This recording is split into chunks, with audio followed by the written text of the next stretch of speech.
I'd like to call to order the Ayer Affordable Housing Trust for our meeting at 6:04 on May 11th, 2022. Thank you.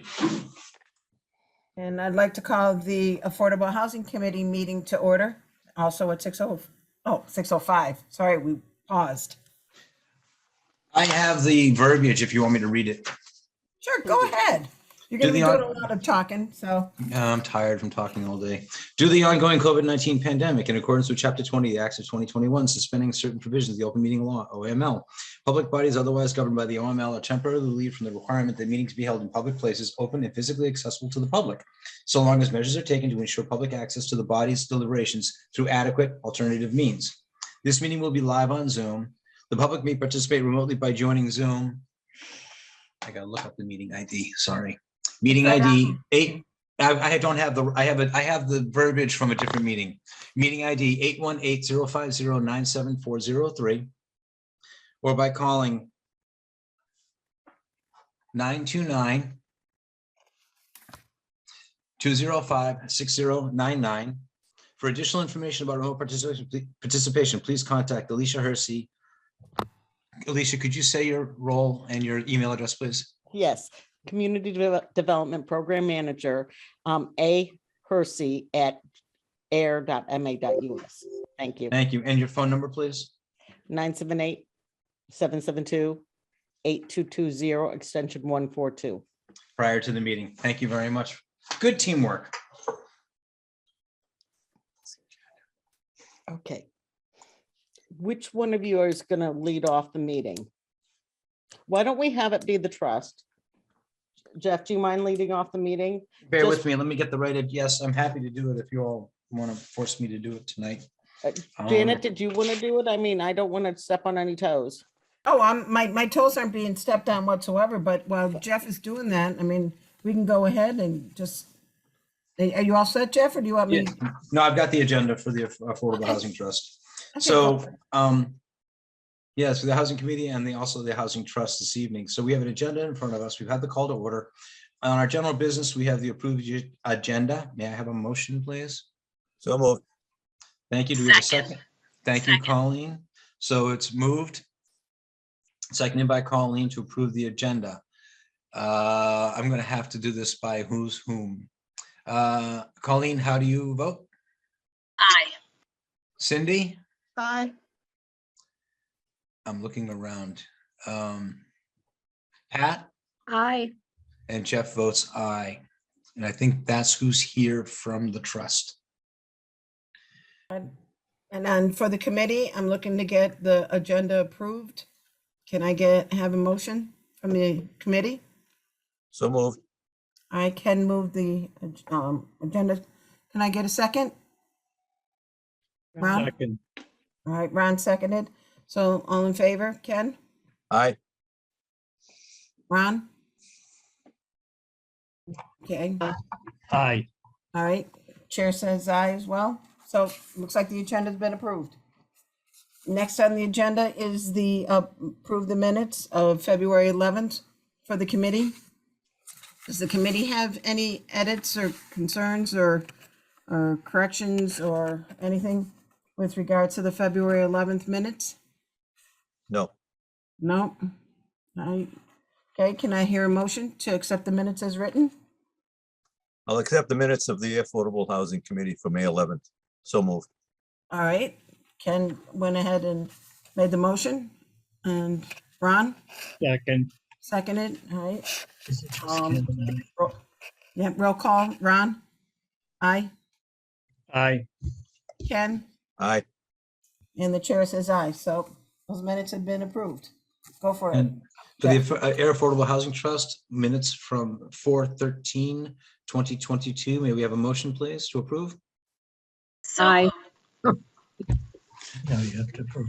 Lots of people hit me at the same time. So I'm going to go Pat and Colleen. Do you second? Yes, second. Thank you very much. Any discussion on those minutes from anybody on the trust? Hearing none. Pat, how do you vote? It's good for me. Colleen? Aye. Again, I got to find. I'm so Cindy. sorry. Cindy, thank you. Aye. And Jeff votes aye. And can I say something? Ken, do you have a voice translator on your computer? Oh, is it bad? That's my voice. You got a cold. I have a cold. Oh, it sounds like Clark Kent Yeah, he's my cousin. at my end. Okay, thank you very much. That's what threw me off because he said something, Alicia, you said, thank you, Ken, and I couldn't find Ken. Okay, This is my serious voice. next on our agenda is public comment. Is there anybody from the public or would like to make a comment at this time, please? I know we just had Sarah. Yeah, Mhm. she's connecting right now. Yeah. Good evening, Sarah. We're asking for public comment. Do you have anything by chance? You're muted, Sarah. She's in her car. Oh, is she? Yeah. Hey, Sarah, you're muted. I don't know how to unmute you. There you go. I am sure I do have public comment, but I don't because I'm in my car because I thought you guys were at town hall. So I'm gonna come and go from the meeting. I'll see you in a few minutes when I get home. Thank you. We'll reserve a spot for you. Thanks, Sarah. Okay, seeing no other hands for public comment. We're at the Ayer Commons presentation by Noah. May I ask who's here from Noah? If you could identify yourself and your role, that'd be great. Sure. Again, my name is Phil Giffey at NOAA. I think I've met several people before, but not everybody. Glad to be back in town. I'm joined by several terrific colleagues somewhere here. Annika Lambert is in my upper right. She's the project manager. You'll probably hear more from her because like Ken, I'm dripping and sneezing at the same time. So I hope I don't do that too much now. Also, Laurent Bouzelmont. I'm trying to use the French pronunciation, also from NOAA, newly with us, and Sharon Lowenthal. You've seen some of the numbers that Sharon's produced. She's a terrific consultant. She may have been in town before, but she'll help us present the numbers. So Annika will run through some slides, Sharon will do some numbers, and Lauren will listen and learn, and I'll try not to talk too much, but what would you like to do right now? How should we proceed, Jeff? I honestly think, Phil, and thank you very much for introducing everybody. I honestly think we give you the floor. You guys go. Oh, we do. Okay. Well, then I can stop talking. Well, again, I think we're very glad to be here again on this process. So again, we're talking to you about Ayer Commons, I think, and it's about 106 units doing 2 phases. So tonight we're really talking about phase 1, I think, and we want to show you some slides. Some may have seen this before off of Fitchburg Road. We think it'll be a great improvement. We have heard that you've liked this particular site for housing, and although it isn't the world's most famous site, it is going to be a good one for us, and we're very happy to be working with some terrific town officials as we go through this. So, with that, we'll talk a little bit about, Annika, do you want to bring up, can you share screen, Jeff, so Annika can show the designs that we've shown previously? Can you do that? Screen sharing is turned on, Jeff. Yes, screen sharing is turned on. Thank you very much, Cindy Knox, our wonderful IT person. So Annika will take it from here. We can go into as many details as you want. I think we're going to try to give you a higher level presentation, then we'll wait and receive your questions as you have them. Back to you, Jeff, and now Annika. Right. So hopefully everybody can see my screen, but please let me know if that's not what's happening right here. So this is the slide presentation that was shared previously in front of, I think, a different group of people back in October of this year. The design has not changed any substantially since then. So this is just a kind of refresher for everybody that's in the group of the site, what we're planning to do. So this is 65 Fitchburg Road, or what we hope 65 Fitchburg Road will look like when we are all said and done. The current site, as a refresher for everyone, is about this. I don't know if you can see my cursor, but this section of land that's kind of cleared of trees right now, bordered by a funeral home at Lord and Oil is to the other side, Isaac's Lane in the back, and then obviously a substantial amount of wetlands on the property. So this is the existing conditions here. So our design for phase 1, which is what this slide deck will focus on primarily, is going to consist of 64 total units divided up into 5 different townhouse style buildings and then 1 larger apartment complex and then a community center. There will be parking throughout. Phase 2 will be held kind of in this back portion over here, what's currently just a parking lot. It will have parking deck and then another bunch more units there. But right now we're talking about phase 1. So 64 units kind of scattered as you see. So I'll run through sort of an aerial of our site so you can see what we have for phase 2 in the works for future work. Phase 1 is relatively far along in our designs. Grateful to our architect for that. And then this red line here is kind of the buffer zone that's created by the wetland. So everything, I guess, page up of that red line is something we are not able to develop in, but everything beneath it, fair game. So just taking you through a little bit deeper to our couple of buildings. And this has gotten some comment already for the initiation of our 40B process. So we've already received a project eligibility letter from DHCD. We've gone through those initial phases. That was the October meeting. You can see the community building, which we have planned, apartment building. This is the larger building. And then the townhouses down on the street side. And then some closer up views of how we would work through these townhouses. So this one is a couple of 1-bedroom units. The 1-bed will have a sort of central shared laundry that I believe is housed in the community building. So any residents living here will walk to the community building for their laundry. This is still that same unit A, upper levels of those unit A. So this is B. So B would be 2 bedrooms. And again, 2 bedrooms would be part of that shared laundry that's in the community building. And C would be our 3-bedroom units, and the 3-bedroom units will have laundry in unit, which is located right in here, if you can see it. Hey, Annika, this is Jeff. If you could just hold that on the screen for a moment, please. Of course, yeah. Ask a quick question. Yeah, Yes. I know you're very familiar with this, but this is new information to some of the people in the room, if you will, virtually. And probably this is the best slide to work with on it, so we can get a kind of digest what we're looking at. Of course. And I apologize to interrupt you, but I think this will probably be helpful going forward. Yeah, thanks, exactly. So if you just zoom in on one of the quadrants, that'd be helpful. Of course. So as I look at that, what I see is a 3-bedroom unit. Are we looking at the first or the second floor of the townhouse? So this one is, I believe, the That's the level first B floor. one. First floor, yeah. The lower level, okay. Correct. So it looks like a great room with a kitchen off of it. And then another room that's on it also. And then what would be, are these single family living when you say, most people assume when you say townhouse, I would assume it's a 2-level living space, but is this a single level living space? These will all be single level, yes. Okay, so a townhouse is basically 8 units stacked on top of each other, correct? Sorry, I have a lot of background noise, but correct. That's okay. It's motorcycle season. We're used to it out here. We have trains. I'll have a train too, I promise. Okay, so it basically, so it's a single floor unit. And that, so C102, the 3-bedroom in the upper left-hand corner we're looking at, to the right-hand side of the 3 bedrooms with a 2 bedrooms with, looks like 2 bath. And then a bedroom to the left, just below on this drawing of the great room with the kitchenette type thing, correct? Correct. Okay, thank you. That helps me a lot. Yeah, so I'll just, for everyone, I'll just do a quick outline of what that unit would be. Patio or deck. So that would be on this level, a patio. Yep.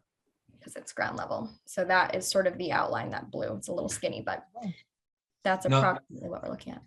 That's really helpful. That would be like walking up to what we call the Mondo and putting your arm around. Thank you very much. That's helpful. Yeah, of course. And then your front entryway here would be going through this door and then into the unit. Okay. So, And the second means of egress is going to be the patio, the walkout to the patio on a first floor unit. correct. Yep. So that would be the sort of general landscape. You can see washer dryers located right there in that red circle.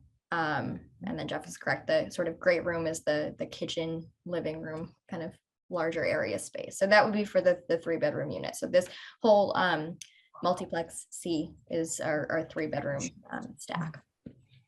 Any guesstimate on what the square footage would be, plus or minus? I mean, it doesn't have to be exact. If you give me just a second, I believe I do have that number somewhere, unless Sharon, you have it quickly accessible on your end. Let me just take a quick peek.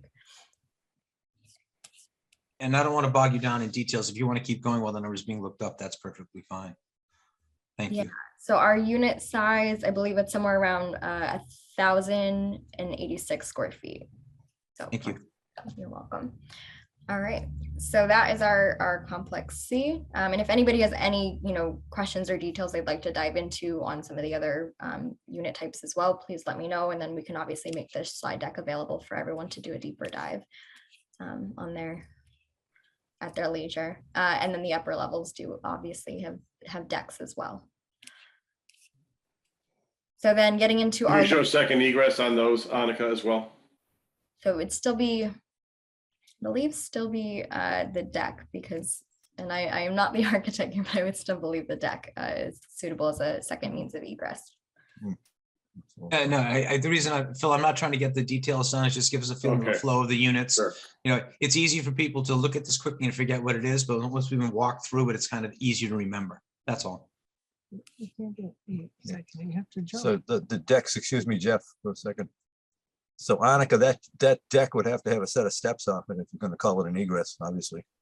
That is correct. So I'll follow up with our architect on that, because I'm not specifically sure, because obviously there's no steps drawn in here, and trying to figure out what is, I guess, allowed as a second means of egress, because this is second level. So I don't know if that changes anything, but I can follow up with him and make sure to make a note for everybody.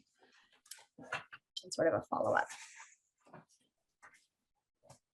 So moving down to our larger building complex here. So this has laundry within the building. So I'll just give that a circle for everybody as well. So our laundry room. So this is the first floor of the larger complex with 1 and 2 entry vestibules here. And there is a laundry, I believe, on the upper levels as well. And there is some 2 bedrooms here. And I believe there is even a single bedroom as we continue to move up. But this would be sort of a similar layout for all 3 levels of this larger apartment complex. So any questions, anything you want to dive into on these layouts? The corner units do have decks.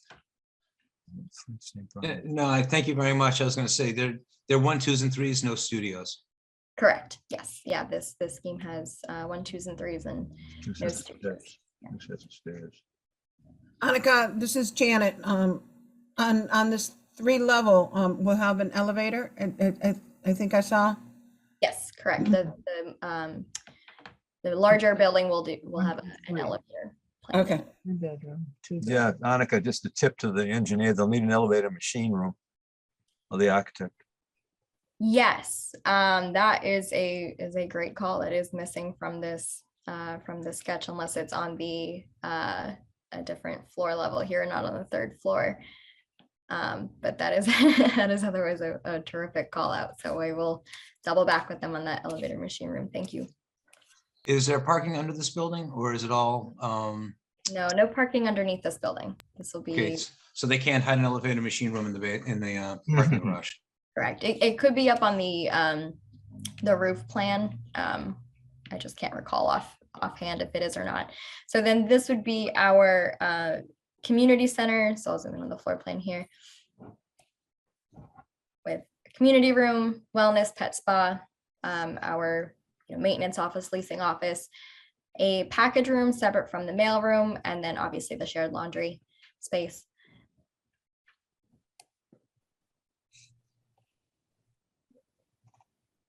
And then it would have some, I think maybe some tentative plans. I don't know how far we've refined it, but for a pool to the outside or some sort of outdoor area, whether it be playground.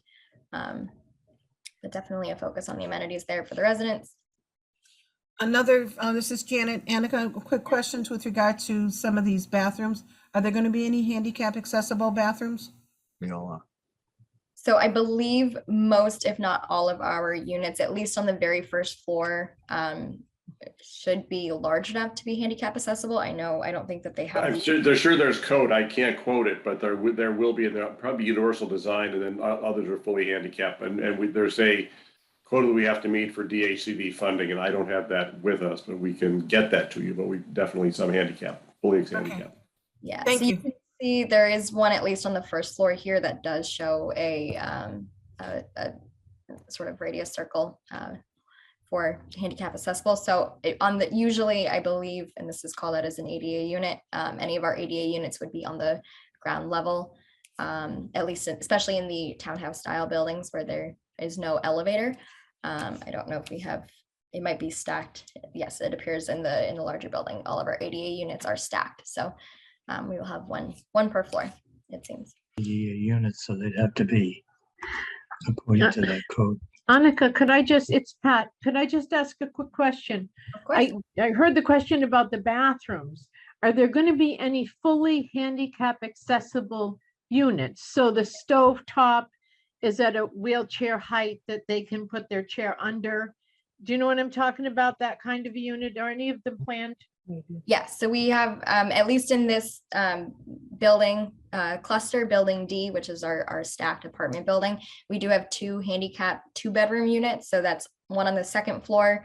I put a highlight. I don't know if you can quite see it, but I'll give it a circle here as well. So it's this unit right here, as well as on the first floor, this unit right here is the other handicap. Thank you. Yep, of course. And that is a 1-bedroom on the ground level. And I have to assume that you're going to be following DHCD's guidelines on how many units per number of units that need to be accessible and have other.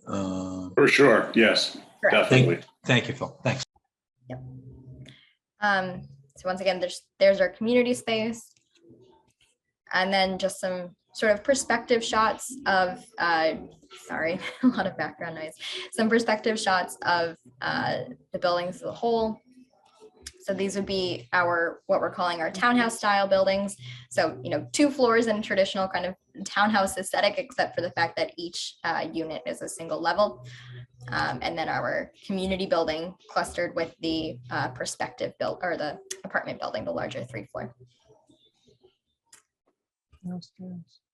So we are currently showing pitched roofs on all of these designs. Our architect is, consistently refining, and I know that things are changing. So the pitched roof style may disappear, but something that we would hope to achieve for this building would be having solar as a active component, which is a great use of the pitched roof. So it is something that we're actively contemplating, and we have also pursued passive house design on this. So the whole project will be passive house rated, and definitely hoping to pursue solar. So lots of green energy is a central focus for us on this one. And then these are just a couple of elevations further on the townhouse style. And please let me know if you want to pause and take a look at anything, but I'll just scroll through some of these. Thank you very much, Annika. This actually helps. It gives us a picture of something to keep in our mind's eye as we discuss this. As you go forward discussing the opportunity for Ayer and for the housing, it'd be great. So thank you very much. Any questions from anybody on either the committee or the trust about this? Before, I don't know what you have next in your presentation, but it might be a good idea to move on to that if there's no questions right now. Sure, Jeff. I think we can bring up Sharon Lowenthal, who has a project summary. I don't know if she wants to share that page or not. I know that there is, and again, we can give you a high level on these and describe sort of the multi-faceted thing they call a one-stop and the multiple sources from the state and others that fund this kind of a project, and then the ask that we would have for the trust if you'd like us to do that. So maybe you can pull this down, Annika, and then Sharon can share if she'd like to. I have it on my screen as well, Sharon, if you'd like me to share it, but I will allow you. Treat us kindly, guys. This is where we're getting into the unknown, uncharted waters for us.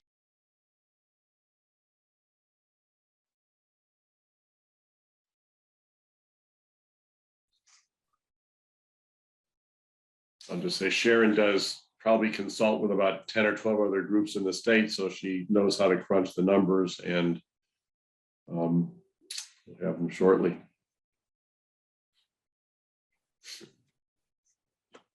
While Sharon's doing that, Phil and Yes. Lauren, Annika, and Sharon, I want to let you know, we have a couple of the folks who are here this evening. The gentleman who identified by Sam Go, he's with the Zoning Board of Appeals, and so is Jess. We invited them to come in because ultimately you'll be sitting in front of them. Happy to meet people and talk further, and look forward to it as soon as we can get there. Sam goes by Sam Goodwin, and he is the current chair of the ZBA. Good. Nice to meet you, Sam. I can't see if anybody else from ZBA is here this evening. If you are, please identify yourself. Just with the way the screen's set up, I can't see who's all here. Thank you. I think it's just me and Jess. I don't think anybody else showed up. Okay, but thanks for coming. I know we reached out to you kind of early this morning, so thanks very much for taking the time, guys. It's gonna, like you said, it's gonna end up in our lap anyway, so I need to know what we're dealing with. Sharon, I think you're ready to go.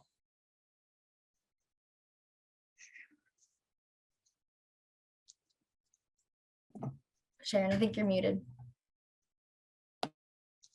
Can everybody see the summary? Yes, we can. Yes, Okay. thank you. So the first phase is 64 units. The second phase is 32 units. We estimate for the first phase, a total development cost of close to 30 million, about $460,000 a unit. The 64 units consist of 18 one-bedrooms, 38 two-bedrooms, and 8 three-bedrooms. The 2 and the 3 bedrooms will have 2 baths. Right now, we're projecting 16 subsidized units below 30% of area median income. So that's very low income by HUD standards. Those will be 8 Section 8 and 8 Massachusetts rental vouchers. The 16 units is the maximum that any project can apply for from the state. Excuse me. 6 units. Was there a question? Yes, ma'am. Excuse me.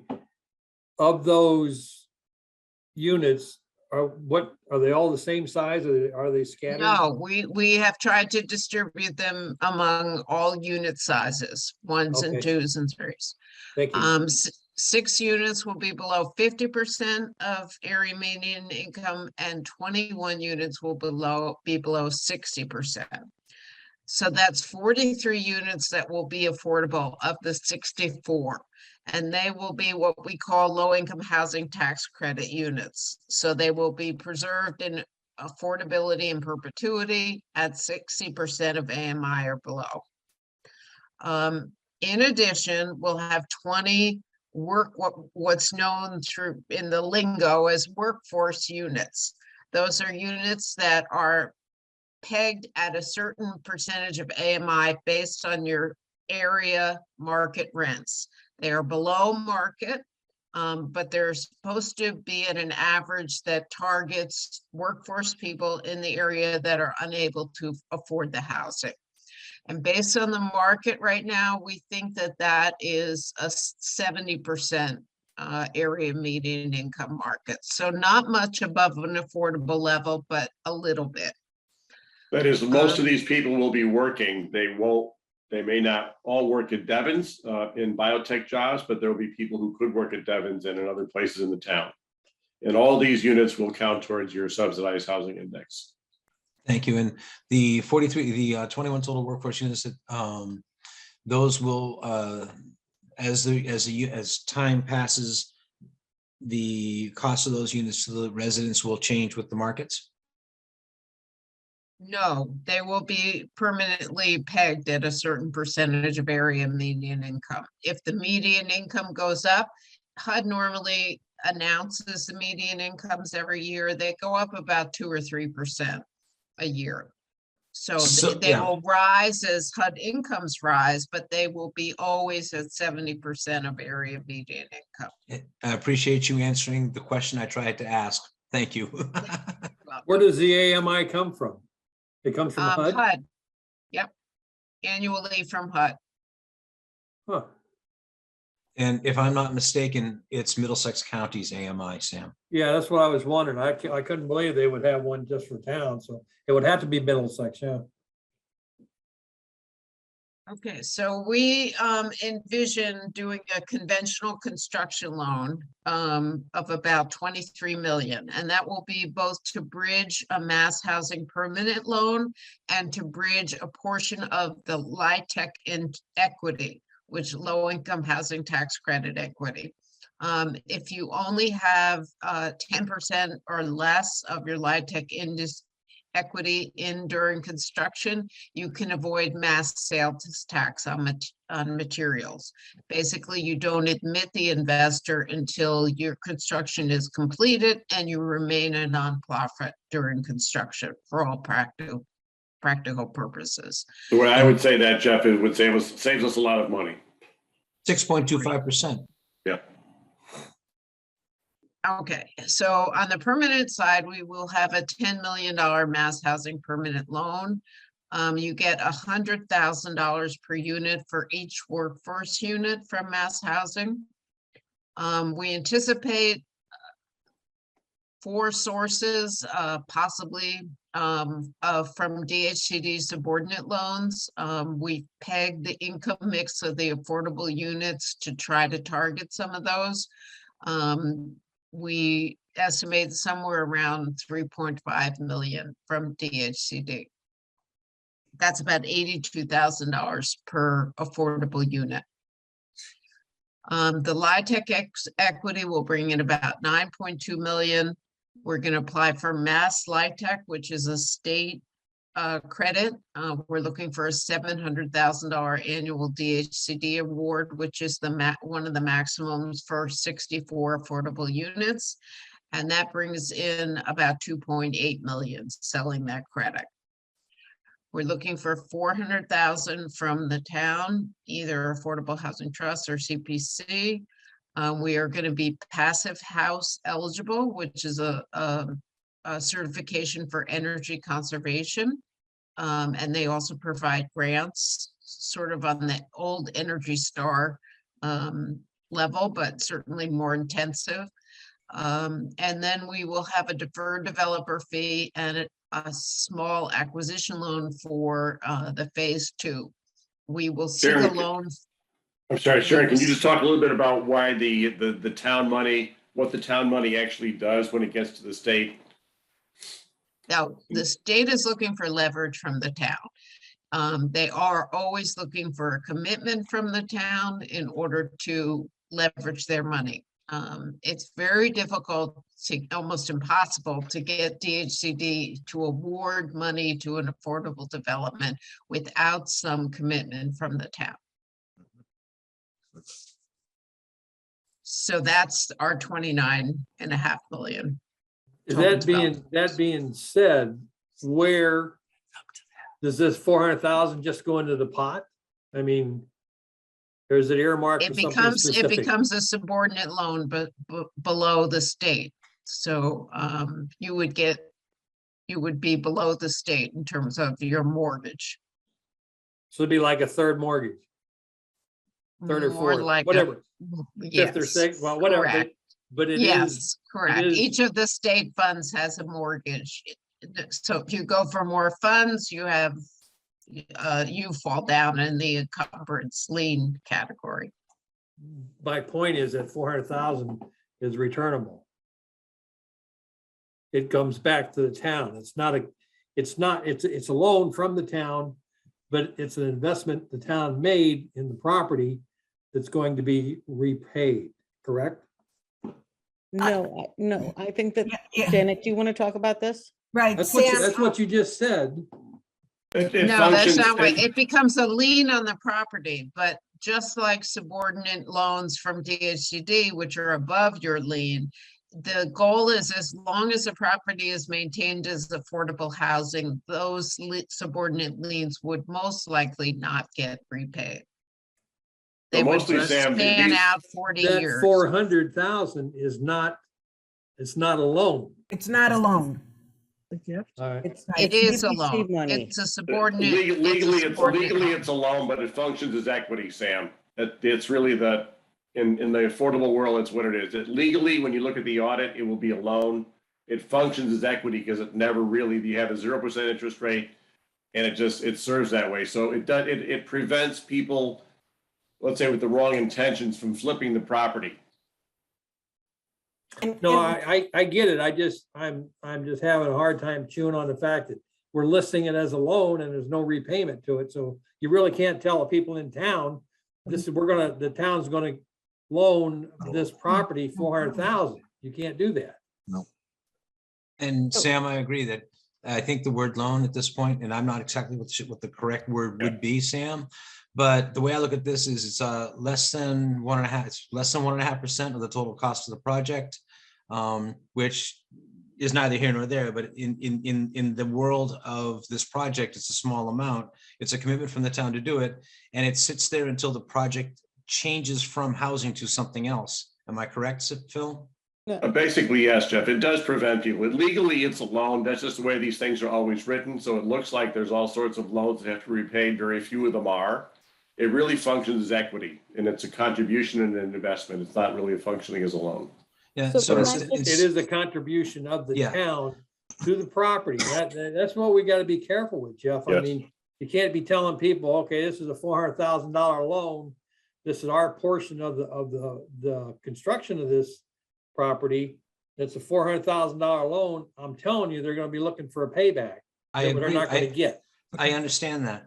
In the Mhm. traditional world, and I'm going to do this off the top of my head, Sam, and Can you and I I, just jump in here? go ahead. Yeah, Can I Alicia, of just course. jump in Yeah. here? This is because this is DHCD, we do a number of these, Sam, in other programs, but the way we talk about it is, so for our housing rehab program, which is a DHCD program, we give people housing grants, we rehab their houses, and they get a grant, but they get a mortgage on their property because they need to stay in the property. This is a low-income person needs to stay in the hot property for 15 years. Once the 15 years is out, we forgive it. And the money came from DHCD and that sort of thing. And this is to avoid investors going in, doing it, and then just flipping the property and getting the money. They have to pay back if they sell it before the 15 years, a portion of it, depending on how long it is. So this is just a mechanism to keep them from taking these units and not having them be affordable units. So it can be called a grant. I mean, this is a question of how CPC would want to write this up with the requirements and you can either have a lien on the property or you can have a grant writer or whatever you want. But DHCD usually does it through a lien on the property, which makes it sound like it's a loan. Well, I understand what you're saying and I grasp the concept, but my only problem is that when we start dealing with the townspeople, granted, you'll spend $200,000 for a fire truck and not think twice about it, and they'll argue for 4 hours over a $4,000 bill. You've seen it. So Well, I I think guess that the it's point gonna is Come from CPC. we have to figure out a way, when you bring this to the townspeople, that they're gonna spend 400 grand that they're never gonna see again. And Sam, one way to think about it is, I mean, in the vernacular, it's a grant, and it functions Yes. that way. Yeah. And what they will see instead is the Ayer Commons and the buildings that it helps leverage. So using Jeff's numbers, rounding it off, you can say 1% of the town's investment leverages 99% of the rest of the contributions that go in to build housing. So the town can say, we helped leverage $30 million with that 1%. And Sam, this is Janet again. CPC has gone ahead and have had these grant agreements where it is being used for leverage. And when the warrant is written, it is not going to say the word loan. It's going to go ahead to help support this project. Plus also too, CPC will be requiring a grant agreement and also a deed restriction because of it being affordable housing. So there's going to be protection, you know, with the monies and making sure that the property stays affordable. So I know what you're talking about, you know, saying the word loan, but when the warrant gets written, it will not say the word loan. Just one other question I had though. I'm looking at this out of the 64 units, there's 0 at market value. Is that correct? Correct. Everything is, the maximum you're going to see is 70% of the AMI. That's it. It's all affordable. Yes. Okay. And 70% of AMI is very high though, because you are in the Cambridge SMSA. So you have to temper that a little bit. 70% of AMI is a high. Why would we income be in level. Cambridge? We're in Middlesex. Well, Cambridge is the other side. Ayer is in the Boston. No, Sam. SMSA. The Boston Cambridge line to the Ayer Shirley line is Middlesex County. And actually, Sam, you know, you and I haven't talked about this, and you and I have never seen it at the same time before. Yep. And Alicia, didn't I say this when we were talking? Yes. So Sam, we identified this as something earlier on to talk about, and I'm really glad you brought it up. We're gonna have to figure this out, okay? Because I mean, a lot of the people in town are very supportive of the CPC, but they want to see a traditional purchase or a traditional value for it, which would be the land piece. So yeah, no, I really, you've done a great job, Sam. Thank you very much. I owe you the coffee that you didn't know you were going to get. Okay, but thank you. If we can, if it's okay, I know this is obviously, guys, and Sherry, it's Sherry, correct? Lowenthal? Sharon, thank you. I didn't jot it down correctly. This is important, and thank you for being patient with us, because we are looking at this for the first time. But you know, I'm lucky. I'm the chair of the planning board. In my another hat I have, Sam's the ZBA. He's the one who's going to be sitting in that chair. So him understanding it's really important. Thank you.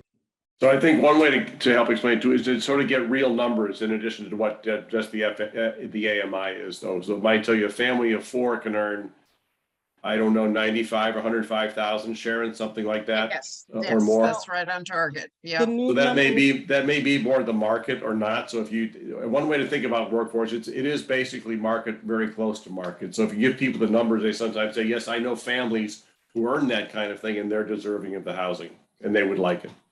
So the new FY22 numbers, a family of 4 at 50% AMI is 70,100. That's 2022. Thank you. That's 50%. Yes. Wow. And also the other thing, and please correct me if I'm incorrect on this, and I'm incorrect on a lot of things, but they don't have to work in Middlesex. They only have to reside in Middlesex County, correct? That's correct. No, wait, I might have said that wrong. I said 70,000, right? So that's 50% AMI, and we're talking 60 and 70% versus, and moderate income in the Cambridge numbers is 80% of AMI, and that for a family of 4 is 111,850. Yes, Right. it's very high for Ayer. And that would probably compare favorably to others in town and maybe even exceed it in a certain way. So we probably have to get you a chart that explains that. And this isn't the first time I've heard that kind of a comment, Sam. It's perfectly natural to come up with it. And sometimes the AMI, it's sort of lingo, as is loan versus equity. But we'll get you those numbers, and it might be easier to help explain that to people who have questions about, well, who can live there? They're going to be people who are working in lots of ways and everywhere. So we'll put that information. This is, I'm sorry, go ahead and finish with your numbers, and I'll ask my questions later. Go ahead. I'm sorry. Jeff, I'm I got a done. question. And you got a question? Go ahead. Yeah, so since we spent so much time talking about the $400,000 from CPC, do the folks from NOAA know a little bit more about the timing that will be required for that? Does that have to be in place to prove to the state that they can, DHCD, for instance, that they can do the rest of the work? What's the timing on the 400,000? Because that's something we in town will have to bring to a town meeting, obviously, and get through CPC and through a town meeting. This is Janet. I know that's one of the things that we were going to go ahead and talk about, because the town meeting that they really are looking for, from what I understand, is the October town meeting, which means we're going to need an application by August, July, August. The thing I'm struggling with that, Janet, is how do we convince the town that our 400,000 is gonna make the rest of the project come together? It seems to Pretty be a much. pretty tiny amount compared to the rest. Yeah. Again, it's used as leverage. All right. And this is like what we've done with the dog park. I mean, we only, CPC funds was like $20,000 for that dog park. It was, again, just used as leverage. It needs to show that the town supports the project, and that's what that CPC funds are. So, We better have a really good presentation with simple words, seriously. oh, no, I understand that. And that's why, again, now that they've got the letter of approval and to move forward, I also want to make sure that people understand when they hear the word, 40B, as Jeff goes ahead and keeps saying, that's just a state number. That's a state ruling. But they need to understand what that truly means. And when you start looking at a family of four at an income of 111,000, it's like, it goes to show you that it takes care of people who earn less than that. Yep. And there's going to be a good opportunity for people who work in town to be able to live in town. And right now, we don't have that. And I'll just add one more piece to this. When we presented this last October, a lot of questions came up about, the absolute lowest, like below 30%. And, at the time, I don't think we did a great job of trying to cater and kind of squash those fears that people that were below that 30% marker were going to be assisted by this or able to live here as well. Since that meeting in October, we have added a component of Section 8 vouchers. So it's an influx of federal money now, and that is an additional layer for helping more people and more families. So that's something different that we didn't have previously. It does require, a DHCD level or a HUD level environmental review, which we'll kind of double back with Alicia to talk more about. It's been done before, but that's just another kind of component to this. But there is, you're correct, Janet, that this does help people below that number. And it does seem really scary when you say 70% of AMI, but it's kind of, it's really out of whack, because it does take numbers from Cambridge and Boston, and I think Newton even is in within this area, which it does give it a skew that definitely helps the people in Ayer. And Annika, I think that's a very good point. Thank you for making it. And as I listen to this now, I'm a relatively new transplant to Ayer within the last decade. I came from Belmont, 4 generations in Belmont previous to that. So I'm a little more used to what's going on east of here. But I think it's really important. And Sam, your point cannot be, it's really important. And that is, 2 things are happening. We don't have a whole lot of market available affordable housing out here. And we talk about 70% of AMI as being a number, 75,000. Right. And what that really means is people earning up to 75,000. Am I correct? Yes. I think that's an important distinction, that we don't got a lot of this out here right now. So it's a new animal altogether to us.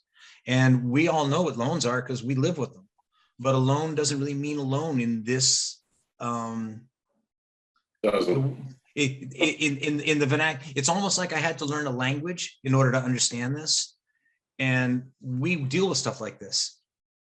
And we're going to have to work with a group of people where we've got to do a primer or something like that. And we can, of course, talk about this offline at some point, not to belabor it and everybody sit here all night long. But Sam, seriously, I'm glad you're here, because I'm comfortable with loan. I'm comfortable with AMI. I've been dealing with it for 20 some odd years in 2 communities. But we really have to reinforce it, and the fact that it is an AM. It is based on a percentage of the AMI, because the connotation is low income housing. Right. And that leads you into that zoo up in Gardner, the one over, I don't know what the hell it is, the back road over in Gardner. Yeah, no, we understand that. You know the one I'm talking about. I do. I mean, I don't know Gardner specifically. I do know that the challenge of explaining it and of your positions in particular. And I do think that this is just we intended a higher level summary. I think it's better to give people the incomes and who can live there.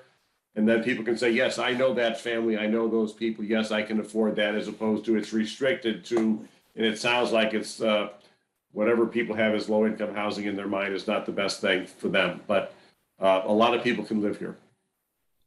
How do they get in there? Is it a Well, there is lottery? Is it a? There'll be a lottery. They can't call you or me and say, you know, I know my relative, you know, they've been in town a long time, or they really deserve it, and they might, but they have to apply the public process that will be, again, vetted by the state. I'm sure the town will look at it as well, but it has to be approved as fair housing, so everybody gets a chance to apply. There is a set aside for those who apply early and from town to get in. I can't remember off the top of my head, but if a marketing is done heavily in town, there's a deadline to say, if you want to get in this, sign up early, you'll have local preference, but you can't get in if you don't apply early. So the town's committee will be involved in it, in the vetting? Well, we'd be happy to share that, yes, but it gets approved by the state and DHCD. So it isn't just Annika and myself or Sharon deciding who gets to go in there. It's a highly regulated process again. Yeah, I kind of thought as much, sure. Yeah. So it keeps people, you know, honest, fair. It's public dollars. You get to see it. You get to, you know, you can't have any undue influence over it. All you can say is, if you want to get in, you've got to go down there and apply. You can't just call somebody and say, my nephew, my niece, my relative. You can't do that. If they're your relative, go get them to sign up. Is there a residency stipulation? I mean, they have to live within, I know they have to, let me rephrase the question. Is it open to people in Middlesex County or statewide? It's open to statewide, basically, and more actually, but mostly statewide. Okay. So we do most of the marketing. It occurs mostly in the town and the region first, but then it does go, the state makes sure that other people of different backgrounds get to see it. And there are ways in which it goes out. I don't remember all the terms right now or where it can go, but it gets posted and those who are looking can apply. So what we want to do early, when people are ready to think about coming on, when's it going to be ready? They'll be asking you questions, Sam. You know, I've seen that thing getting built. When is it going to be ready? And we'll keep giving you information when that happens. So there'll be a deadline, and a management company that we choose will say, this is the market, this is what you've got to do. And then you've got to come in on Saturday, Sunday, whatever that happens to be, and then get people to sign up. They can't be lazy. They can't just wait. They can't know anybody. They've got to sign up like everybody else does. But you'll get the earliest notices because people in town are going to be looking and asking questions. And we're happy to answer them and be present for that. You have a 1-year construction phase? That's relatively aggressive, wouldn't you say? It is. Yeah. Yeah. Before we go any further, I see that Pat's got her hand up. Yeah, it's Ron. I'm with Pat tonight on one computer. I have a couple of questions. On the Section 8, if someone wants to apply for a unit, what's the process if they're not on Section 8? Because at this point, we're told that there's about an 11-year waiting list on Section 8. Do they go to the front of the line? Let me try to give you the best answer, maybe not the entire one that I know best, which is the project has 8 Section 8 set-asides. And I think people who are income eligible get to sign up for those in a lottery fashion early on. Excuse me. But what if somebody's in the lottery and needs Section 8 to qualify? They'd have to win the lottery. The Section 8 is project-based, so anybody that is income eligible can apply for it. They don't have to be on a certificate wait list. Okay. Anyone who is income eligible can participate in the lottery for those units. So there's an exception then. So the Section 8 runs with the unit. So if they leave Yes, the unit, thank they you. will no longer be Section 8 unless they got it through the federal government. So they would only, but they can be Section 8 as they live in that unit because they got a Section 8 unit if they income qualify. Okay. And the other question I had, I heard a number 460,000 a unit to build them. That is total development costs, both hard and soft costs. These projects have architect's fees, engineers' fees, financing fees to the lender, construction loan interest, a number of legal costs and title and recording.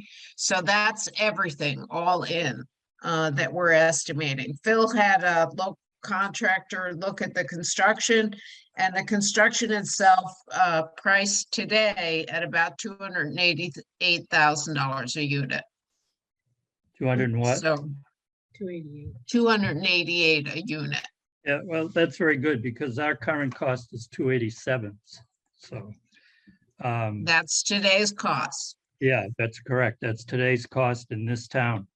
211 would be the cost if it were, if you bought, if you just bought a condo straight, on the market, forget affordable, would be 211 is the retail cost. And the Pat, can I retail, ask, where do you work? When you say we would build it, where do you work? we're the only real estate company in the town. Okay, 287 would be the retail cost to a consumer for a straight condominium at 1,800 square feet roughly. So, I mean, you're within the ballpark. thank you. Good, Jeff. The other question, I did have one other question. How do we get these people from Route 2A to the center? Hey, Ron, if you don't mind, Ken's got a hand up, and can we get to the financing piece of this and kind of tie that up in a bow and then talk about the logistics of moving people around?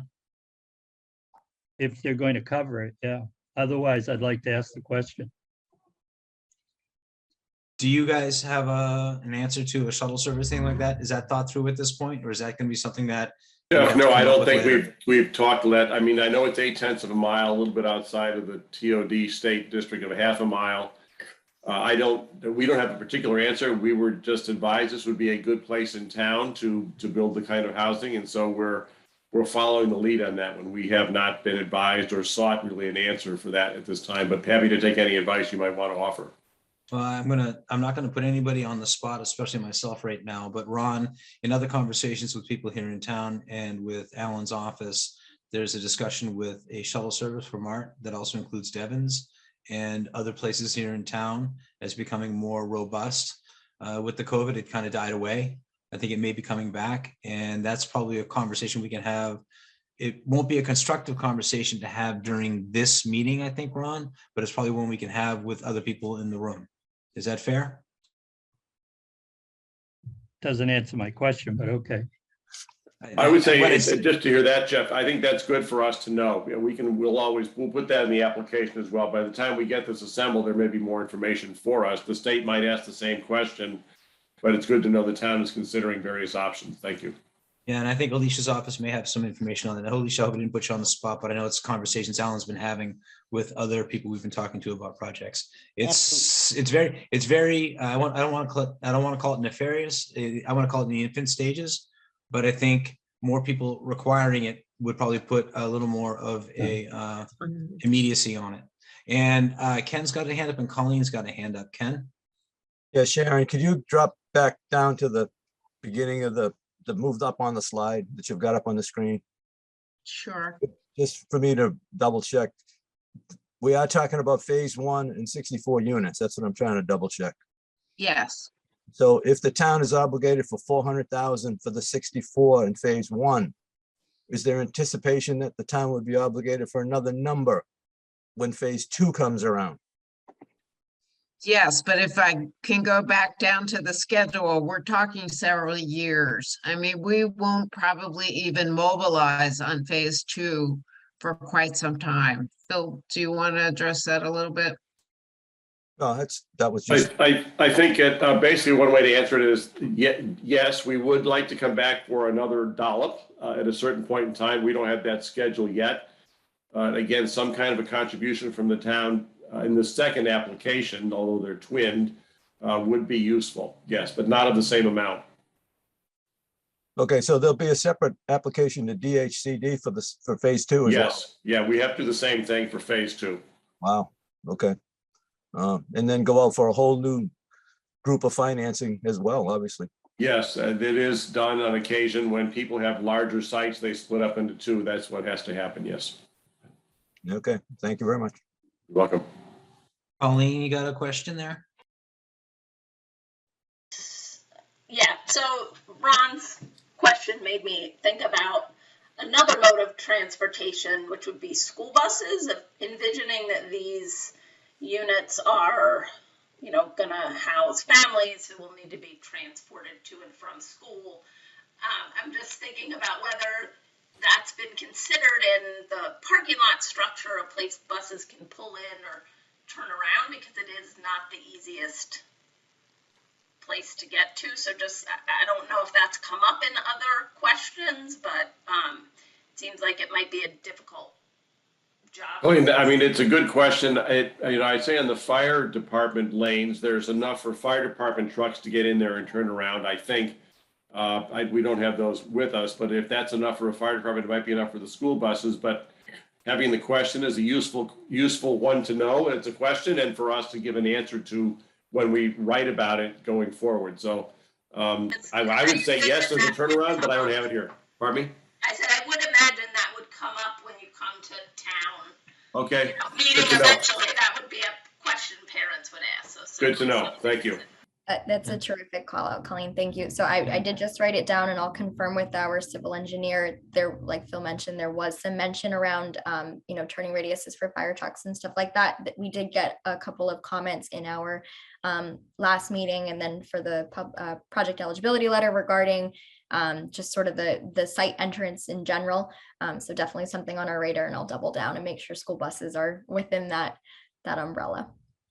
That'd be great. And that also puts the shuttle service probably in the same areas on the property. Yes. Sharon, you got more to go, Sharon? I know, sorry. Thank you for being patient with us, Sharon. Oh, no, that's fine. So the schedule, we hope to have 40B in the fall. And in order to submit DHCD's pre-app, we will need financial support and support from the town in order to be successful and be invited for a winter 2022 application, which is not decided, even though we may apply in December of 2022, be invited to apply if we check all the right boxes. DHCD does not make up their mind until they still haven't announced winter of last year. So they don't make up their mind till May, June of the following year. And then anyone who was unsuccessful but has continued to put forth their projects, either gotten zoning approval, gotten their drawings advanced, gotten a contractor on board, they're invited to apply to a second smaller round in June of the following year.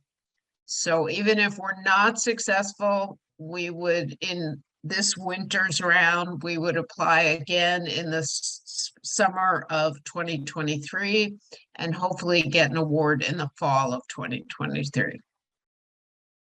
Thank you. Takes about 6 months to close from an award. And I think with the state would be looking for a letter of commitment. Nobody has to write a check for that amount on the day of the letter. The letter is a commitment that there will be money there for the project. That's what the state wants to see. Your schedule doesn't work. If you got DHC funding available in fall of 23, how are you going to do a construction closing in the spring of 23? Oh, sorry. It should be spring of 2024. Is that correct? So that means that your completion is going to be 2025. Is that correct? Yes, you are correct. Sorry. Okay, that's all right. I was going to say, Sam, I think that's where you picked up on the fact that's a very aggressive calendar. Yeah. Yeah. And if it slips because the state can't get around to it, add a number. Yeah, I think you're 25 becomes 26. Right. I think you're right, Jeff. I mean, there's no guarantee we get funded in the first round. So this is an optimistic and best case. And it's sort of one has to aim at it, because sometimes people are funded in the first round and things happen. So you want to be optimistic, but you don't want to be, you can't say, let's wait 3 years and put it in. You've got to have everything lined up when you're ready to go, and then wait like most projects have to do. Yeah, no, I Out of your appreciate that. 20, out of your 29 and a half, do you have an escalation clause in here? Must. You must have. You just can't roll the dice.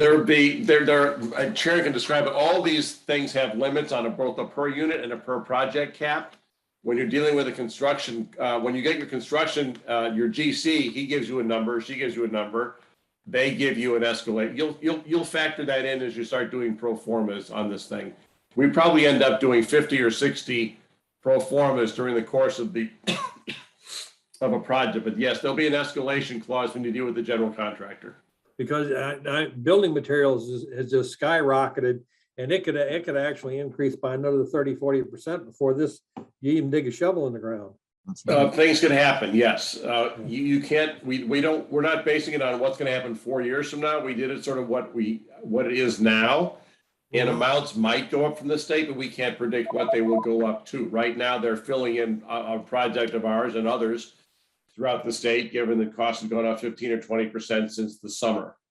Yep. So we hope that inflation will eventually come back down. Supply chains will be better. The war in Ukraine will end, those kind of things. So we're always dealing with escalator clauses, Sam, actually. Okay, thank you.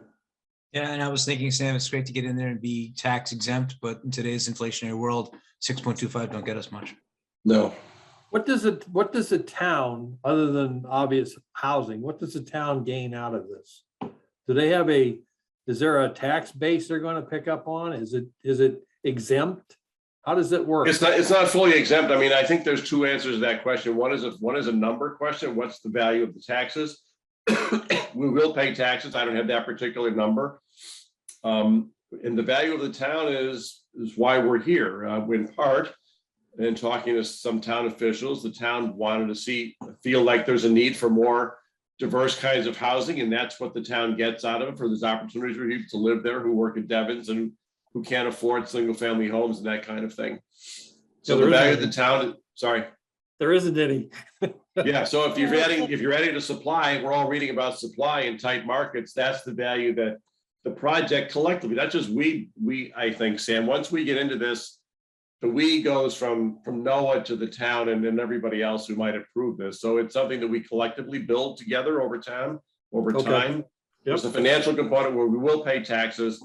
We think that they'll be slightly reduced from the normal because there's not a market to this. That is, these are always restricted. That is, if the market were to boom on Fitchburg Road, you have high rises everywhere, then the market would go up. These are always going to be restricted, so they would never achieve their full market value. So there's a certain calculation that would have potentially award us a slight reduction in taxes during the course of the year. All right, Can I thank you. just answer that a little bit also? So the state counts requests and semi-requires towns to try and get to 10% affordable housing. We have something called an SHI list, which is a subsidized housing inventory. We were at 9%, 9.4, and we have dropped because a number of our units have gone back to regular housing and no longer count as affordable housing. So we're now at 7.48 or something. What is the reason that we want to be at 10% is it opens us up for all sorts of state grants. So when Alan and I are writing grants for the town, whether it's anything from the work that we're doing out on West Main Street. So the town actually gets a lot of grants. I'm trying to think right now in the last 3 years, we've gotten something like $4 million worth of grants. But all of this is because we keep all our numbers high. We keep doing the right things. We do what the state asks us to do, as whether it's housing choice, whether it's, SHI lists, all those kinds of things. And this does open us up for grant money. So there is a real, other than just that we create housing for people that can't afford to live in the area and we help the neediest in our community. there also is a gain for us because it allows us to continue to be successful in getting grants, and we've been very successful. When I came into the department, which was about 10 years ago, at that point, we had, over the past 10 years before that, we had gotten $9 million worth of grants. Since then, we've gotten another $7 or $8 million worth of grants. So in the town, and that's, I'm not sure I've counted all the DPW grants either, but all of those grants ask us, are we meeting our SHI numbers? Alicia, at one point, I think that if you get MassWorks money and you're building it near affordable housing, you get extra points on that infrastructure Yes. investment as well. So if you were to build sewer lines in certain areas or whatever, then that would give you more points when the state scores you for that particular application. And those are usually several $1 million as well. And Yeah. one of that, go ahead. I was gonna say, Cindy's got a hand up very patiently. Yeah, I'm gonna step away for just a minute. I'll be back in a moment, guys. So somebody else has to moderate. I'll do it. I wanted to add that, Sam, the other reason that it's critical, and you probably know this, critical to reach that 10% is because if we're not at the 10%, we're open to unfriendly 40B developers coming in and doing whatever they darn well please, because they will probably, if we challenge, they would probably win at the state level. So it's super important that we get up to the number where we need to be. All right, thank you. Mhm. And Phil, this is Janet. Yeah. I just, you go ahead and say, people from who work at Devon's, be able to live in town. I like saying that, people within the surrounding communities, be careful, just because, again, a lot of people, and especially the ones that join this committee, know people who live within Ayer who are looking for affordable housing and they can't get it and they work in the town. And with that, we want to, make sure that we focus in on the Ayer residents, that will be able to. I know it's going to be a lottery, but when you just keep branching out and talking about Devon's, like I say, it's going to pick up some hackles. Yeah, no, I think I hear that, Jan. I think that, I'll remember that and try to phrase it correctly next time. And then also Thank that you. the help that you provide and the authenticity from your position helps us explain that as well, and how that and the marketing takes place. So those who are looking, you sign up early and then, somebody that we don't know pulls the number out of the hat kind of thing. Thank you. All right. That's contrary to what was said earlier. Earlier on, you said that it was for all intent, a statewide lottery, and it was the luck of the draw. There was No, no I think precedent. what I did say that in part. What followed from that was there's a local preference that one has. I'll try to explain it the best I can without having said it recently. Is the town gets up to 70% of something in the first round of applications. So if everybody in town applies who wants to apply right away, then the town local preference does take place. I'll have to look up how that actually works, Sam. But it does function as a statewide because it's money from everywhere from the government that allows it to be statewide. There is a local preference because of these we all know people in our various cities, towns, and localities who need it, deserve it, and should line up and get it. So there is something called local preference. We'll get you that language. I don't have it in front of me, but it does give local people the advantage of signing up early and often if they want to get in. That has to be a finite number, though. I mean, there is a finite number. How many units are being marketed? That's the finite number. Yes. The good thing, Sam, for you on this one, because you will be working with it with the Zoning Board of Appeals. So we should talk about this. So all these units are called LIP units, and there is a deed rider requiring how they're marketed and who they get to go to. And they do allow us to make some of them local preference. The interesting thing is I'm already getting phone calls in my office asking if there's a waiting list yet.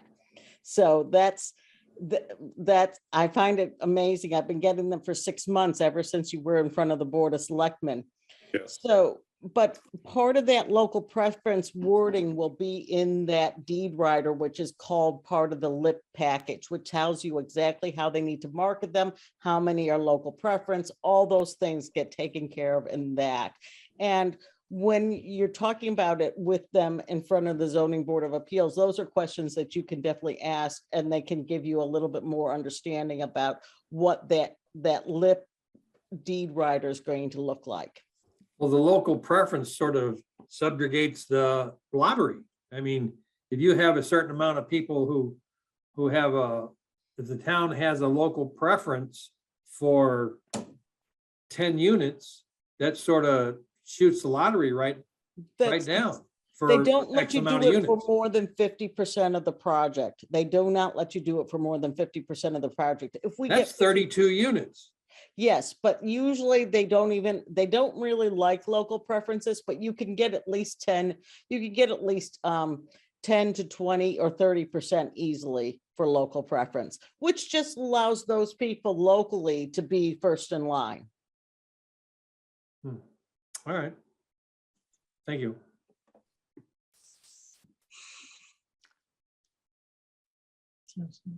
All right, seeing that Jeff has stepped away, do we have any other additional presentation, Phil?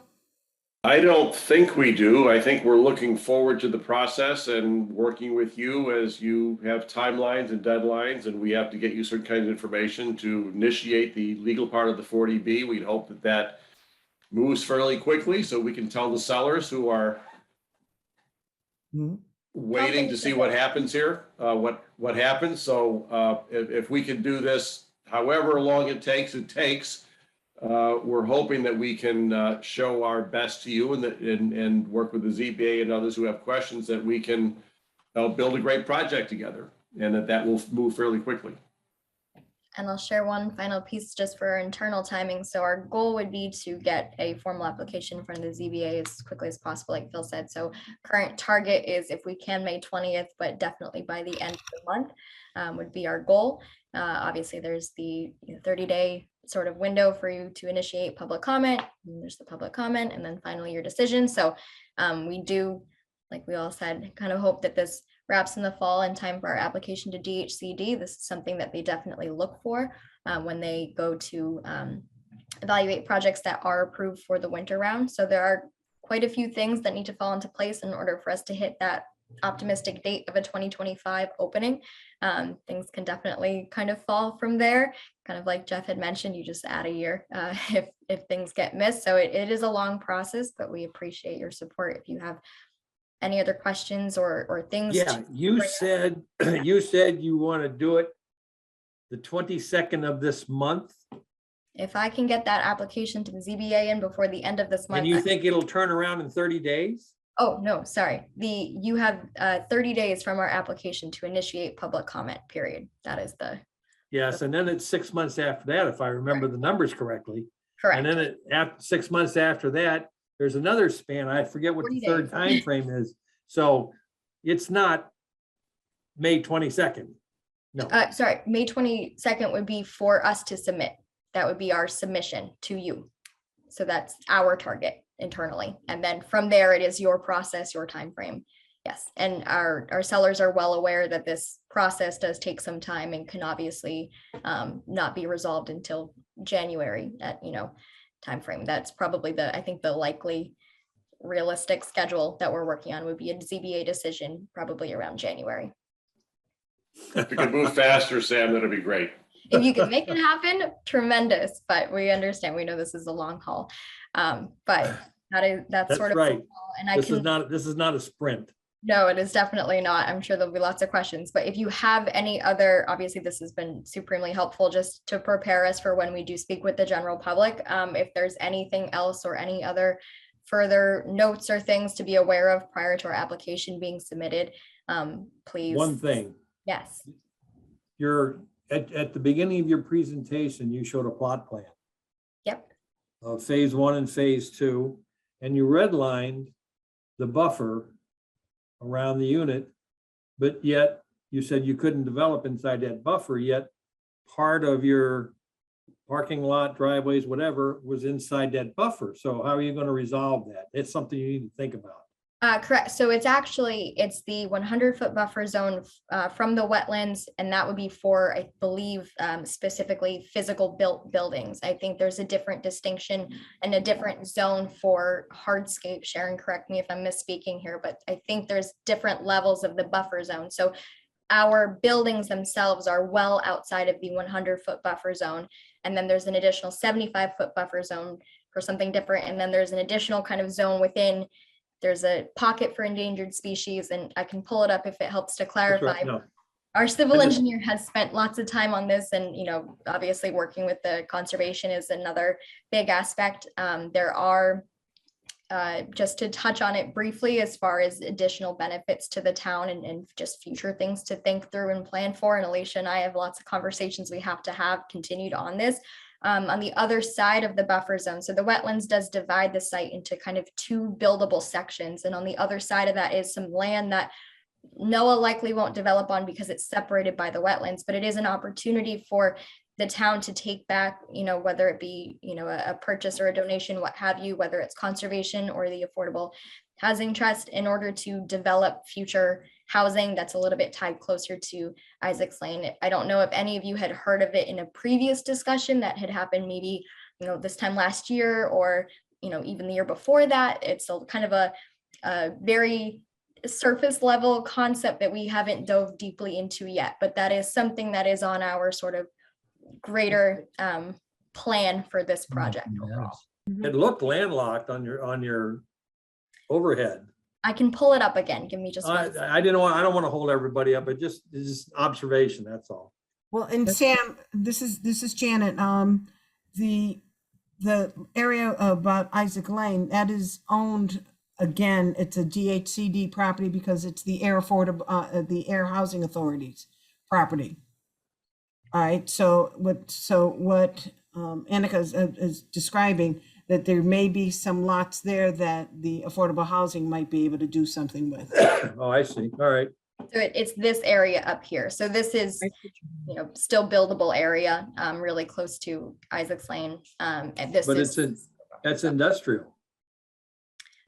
So the 40B zoning process would rezone the entire site as Okay. residential use. So I believe, unless I'm completely misunderstanding how this process works, it would become something that could be developed. I think the site right now, being within the split that it has, I think it's allowed for about 30 units as of right currently, 30 units of residential currently as of right. But yes, that would be the goal, is to make this something that's usable again in the future. And Thank you. I'm gonna jump in, Sam. Remember the 70 units on Central Ave? Mhm. When they came to us, they were splitting the property between commercial and residential. And they actually made a request to the town to rezone that entire all the way back to be residential and remove the commercial portion of it. So So the this is town, industrial. That's a little bit different than commercial. I mean, commercial, there's a little bit of latitude. Industrial there's not much industrial property in the town. That's no, one of the things we look at. I'm not saying it's a foregone conclusion, Sam. I'm just saying the town has gone down the road recently along a rezone because of a residential use. So the 40B would rezone it with no input whatsoever. It just, if you get approved for it, it just flips it right from whatever it was to what it will be. I believe that correct? falls under the ZBA. I don't know the answer, Sam. I'm Okay. poking fun a little bit, but that's one of the reasons we're here tonight, is we got to start Okay. uncovering what we got to uncover. Does Fair enough. does anyone know what percentage of the land, of the plot plan is covered by the project? So That I can Yeah. find out if, actually there is, well, it's ground covers by what would be plants. I can find out the percentage that would be, because I don't know if I know offhand or if it's quickly accessible on any of these drawings. So I can find out for you. All right. Are there any rules in our zoning that applies to percentage of, I saw the other day that, I don't know if it's just in residential zoning. There that, is, half, There you is, can- yeah. 50%, you can only build on 50% of the land now. it's, Correct? but it Yeah. won't apply to these guys. When they go through ZBA for the approval, it'll override zoning. Okay, all right. Yeah. That answers that question. All right. So a 40B is a special permit from the state. That means a special zoning permit from the state, and it overrides town zoning. So if they get a special permit from the state, a 40B permit, then they're getting a special permit from the state, and the state approves the plans to their requirements. Which is why we really want a group like this rather than somebody who's just gonna fly into town and build whatever the heck they want. Yeah, I I'm think I'll sorry. just pick up on that, Cindy, and say, yes, I mean, we would look at this as what they might call a friendly 40B, which is we want to hear your concerns and work with you as best we can, and also to, you know, if we can expedite, because we have sellers who are nipping at the bud here with us relentlessly. So it's a tough one for us, Sam. We need to move quickly, but we want to work in every way. When you get advice on, when you have a question, we want to get you the answer. We don't come in and say, this is the answer, and we need your approval right away. Yeah, Anik, I think you just pulled up 461,000 square feet on the minimum on the lot. Yes, just trying to decipher the exact. meaning. Okay. I'm sorry I had to run away for a few minutes, everybody. But, you know, Sam, we're talking about this and what does it offer the town? We currently have aging out, quote unquote, smallly affordable in the different apartments, and living, you know, Devon's Crest is one that's currently happened. We've got Zodiac and some other things like that. This becomes an alternative opportunity for the town to have housing. It's not front yard housing for everybody, the way I think a lot of people in Ayer would like to be, but it becomes approachable, fairly high quality housing for the town. In your earlier question about why is it good for the town, that's one of the ways I look at it. And I may be, you know, different, but there you go. Well, I really wasn't the question, Jeff. What I was trying to get at is what is the town getting out of it? Not whether it's good for the town or not. Obviously, housing is good for the town because it brings people into the town. I understand that. What I was looking for was what would the town recoup out of the construction of this other than housing for residents? They're not taxpayers. Got it. I got it. Okay. Yeah, I got it. All right, well, all right. Wearing my hat from CPC and such, what I need to find out from Sam is, or, you know, I'm going to say from the parties concerned, is if CPC does bring this, you know, an application comes to CPC, has to probably be applied by July so that we can go ahead, discuss it at the August meeting. We're going to have a public hearing sometime in September so that we can get it on the warrant for October's town meeting. Now, my initial question is, if the ZBA has not approved it and moved forward, does that seem like we've put a cart before the horse, bringing it to town meeting? And I know you need the money in the fall for DHCD's grant. So is that going to be possible? Depending on ZBA approval, probably something like that might work, Janet. Right. I would say that your letters can certainly condition, certain steps in the process. And what I would say is, you know, as much as we would like and appreciate having that letter in hand for that approval, and it's those, you know, a ZBA 40B approval, as well as, you know, a pledge for local commitment from the town is partly required, I would say, for DHCD to approve us fully.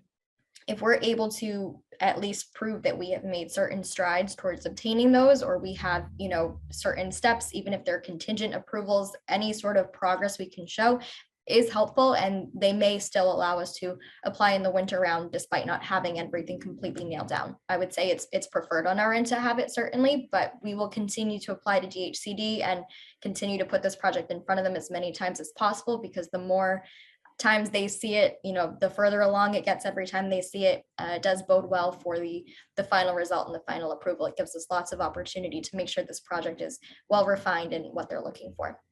I don't see that happening by the end of the year.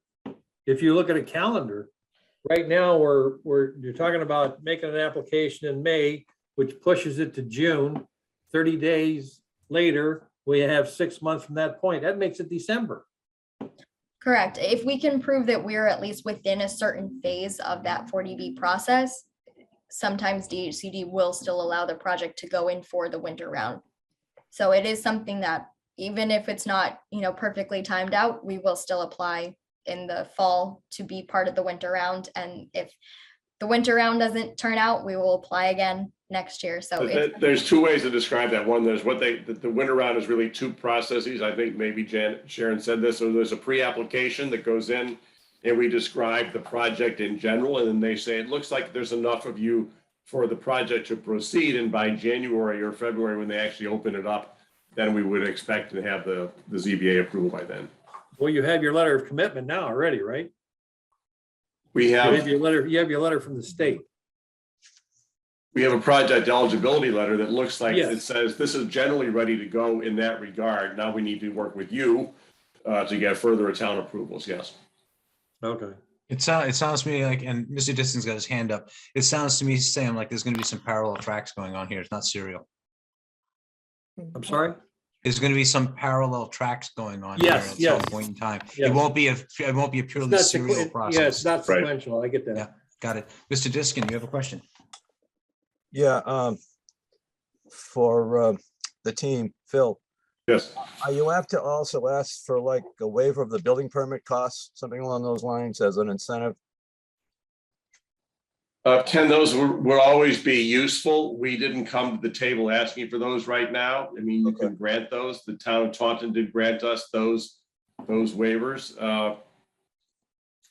If you're considering it, we'd be happy to receive it.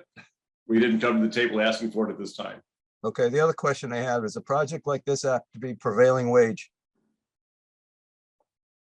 Sharon, do you want to give the best answer to that? Sorry, if you use certain federal resources above a certain unit account, which is home, if you use more than 11 units of home on the project, then you have to pay Davis-Bacon wages. But prevailing wage is in Massachusetts a standard. Davis-Bacon is higher than prevailing wage. Okay, so it's typically prevailing wage is what it's. Yes. Yes, that's correct. There's a potential for that to be a question. I know it's a deep question, but we have a lot of people out in this part of the state who are may not be prevailing wage. Just some, I guess the GC makes that accommodation depending on, who's Well, we're qualified. talking with a local GC down the road in Harvard, and so we'll try to get the best price for us as well as pay prevailing wage. Okay. I just think you might get a little more support if there's a way that the local contractors know they have a shot at it.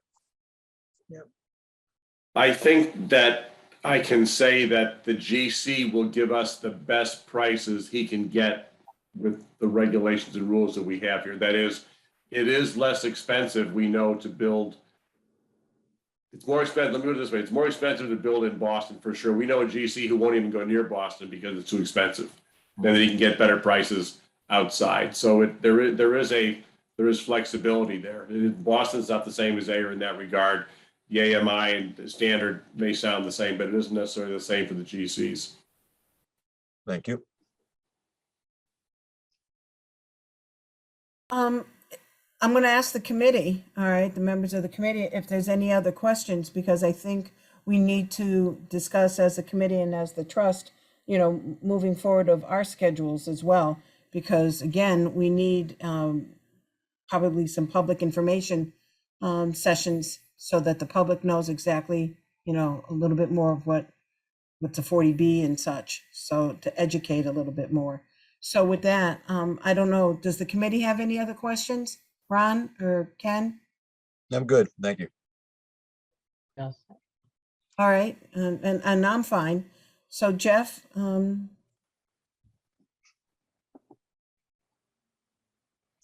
For some reason, my temporary unmute stopped working. The computer wants me to stop talking too, guys. Anybody on the housing trust at this point have any questions for this? And I'm going to ask, especially Sharon, are you, Phil, Sharon, Annika, are you willing to share the information you share with us in some sort of hard copy so we can actually kind of vet it on our own? Yes. Take a look at our own. I mean, Sam's got some phenomenal points. He really does. Yeah. And it's not because he's on ZBA, but Sam's got his his finger on the different pulse here in town than some of us do. And so it'd be very helpful to have that information in front of us. So as we talk to the people around us, we begin to understand the questions, how they're going to get asked, because honestly, guys, it's gobbledygook to a lot of people. And you do a really good job of it. But boy, Sharon, you must have the patience of Job to be able to explain that over and over and over again, what a loan is and stuff like that. So I think this isn't, privileged information from the State Department. It's something that's going to be fairly public. It does, I would say, to the point, like explaining what does all this gobbledygook mean? That gobbledygook can just mean confusion from people say, I don't want to deal with this. What does it really mean? There's another way to explain it. And I think the long discussion we had about AMI is one of those, Jeff and Sam. So we'll try to get, that kind of information. Probably Alicia and others in town have that as well, be more quickly than we can provide, but we'll, in anything where we can sort of peel back the technical language and give people information, we'll do that. Prevailing wage means what? Does it mean that we can get local contractors and people involved? Yes, it does. So we'll have the GC talk to people and get the sub bids out there, but that's a little bit longer away from us right now. But there are ways in which I think we heard questions and try to give you the information, but anything you have here, you can use.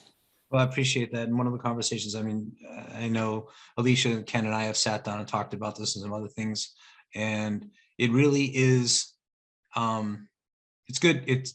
It's news that can be easily taken as bad news because it gets confusing. Yes. When I think it's news that supports the town to a large extent.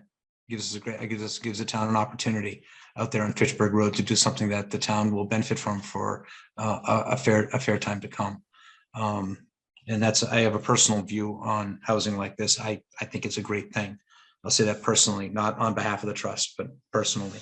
Probably why I'm on the trust. Thank you for that, Jeff. I mean, it isn't always trust. I mean, I appreciate that. It isn't always that we hear that everywhere we go all the time. It is confusing. We understand that.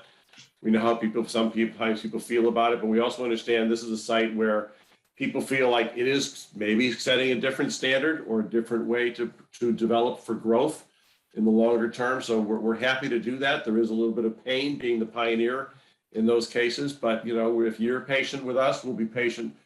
We'll be patient regardless, but if you're patient as well, that moves things along. It does. And I appreciate that. And I know I often turn to people who are bringing a new concept to an opportunity to bringing a new concept to me or what I'm working on, to sometimes say to them, how have you solved this problem in the past? You know what I'm saying? You may have seen something similar in the way of pushback.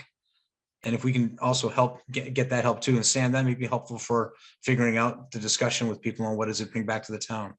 It may take a while for us to get to that discussion, and maybe we can lean on you for that too. Because in many ways, you did say it's a friendly 40B. I tend to call it friendly local initiatives, but that's splitting hairs from where I came from. If you said 40B, it just, the conversation stopped.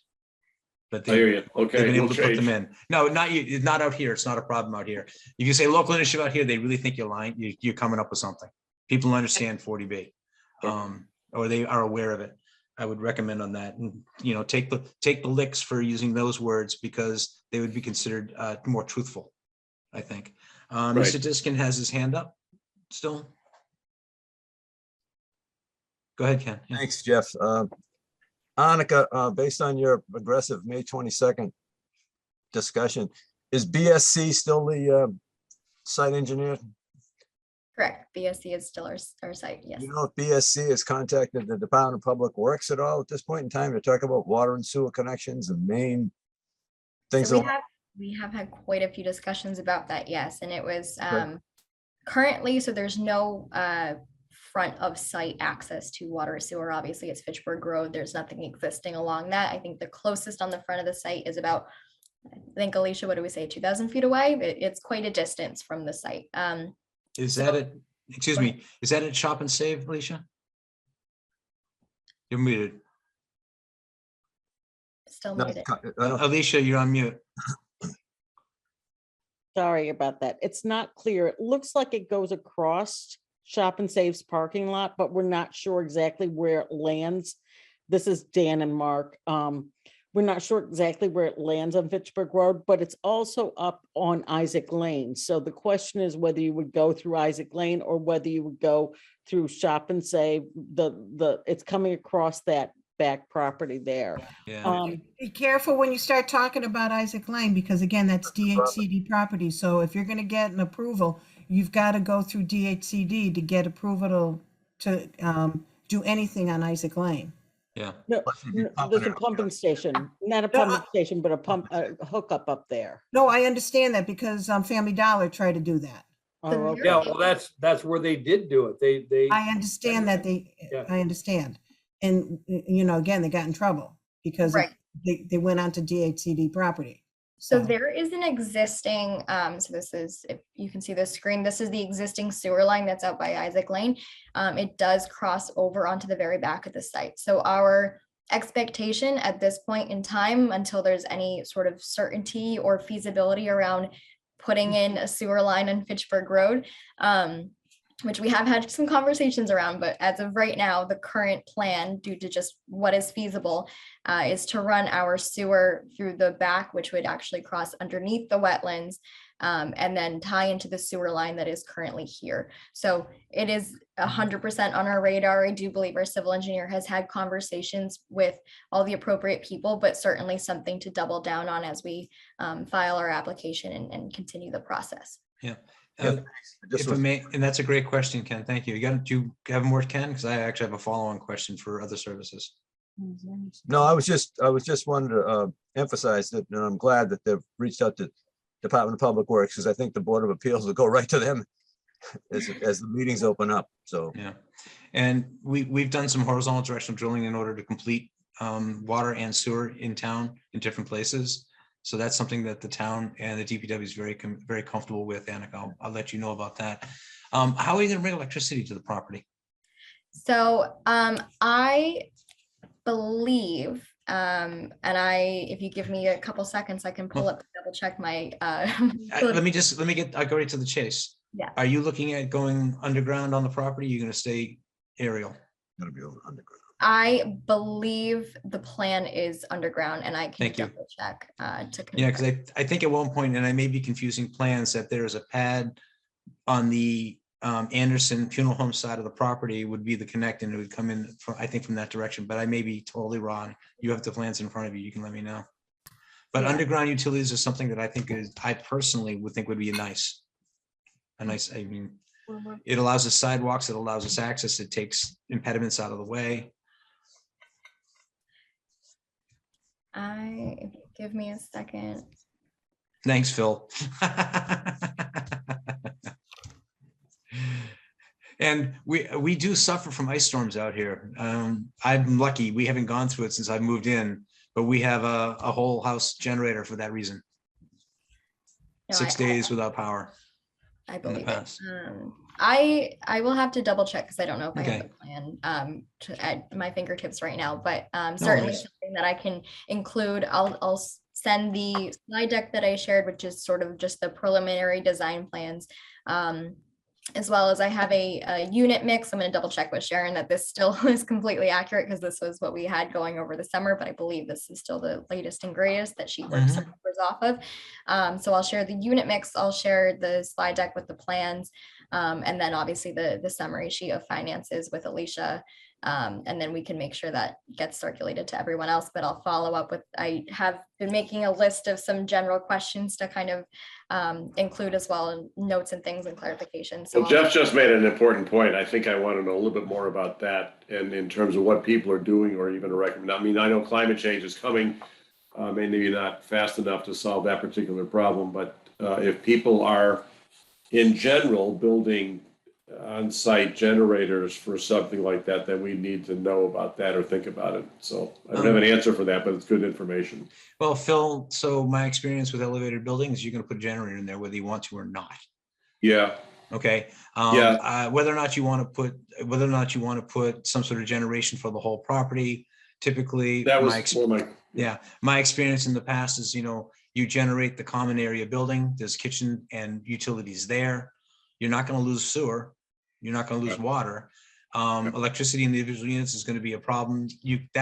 I don't know who's going to jump in on that one. I don't think Yep. that's the purview of the ZBA or anything like that.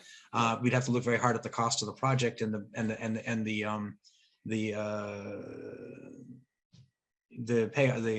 plus minuses of the payoff on that one. But underground utilities, I think, are unattractive. They have a tendency to clean up the road out there. It just becomes fewer things to hit with big cars and trucks, and I less agree. impediments and stuff like that. Any other questions from members of the Housing Trust? I think we're finally getting to the end, and I want to ask if there's any in the public who want to ask questions also. Jess, you got your finger up? Go for it. Yeah, just a question about, given the wetlands and possibility of doing horizontal directional drilling for water sewer, at what point in the process would you go before the Conservation Commission? Because I know that's separate from ZBA since it's Wetland Protection Act. That's a great question. I would say, and Sharon, correct me if I'm wrong here, it would probably be of our best interest to dual track both of those things. So sort of we get the application into ZBA because that's a bit of a time constraint there. That would be first and foremost, and then make sure that we're following up with Conservation Commission immediately after.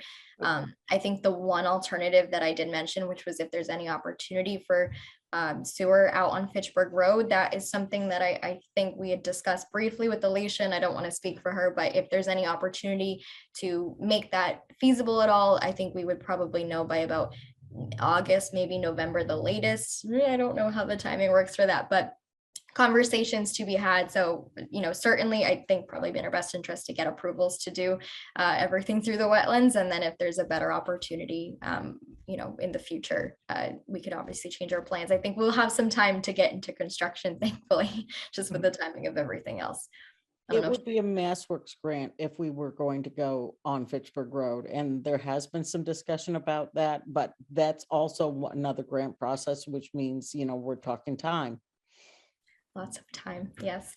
So, certainly trying to dual track, I think, as much as possible. Jeff was totally right in saying that this is everything happens kind of at once type of schedule. So to the extent that it is helpful, I'll try to outline that in sort of a tree map, if you will, for the different processes that'll all sort of be happening simultaneously here, and send that along to Alicia as well. Thank you. And I don't think there's anything else from the public at this point. Jess, did you also let them know that you wear the Conservation Commission hat too? Sounded like it, so. But we'll be I missed part of the meeting. Jess Gugino's been with the Conservation Commission as both the commissioner and is currently the acting agent while we were going between agents. So Jess is a really busy person.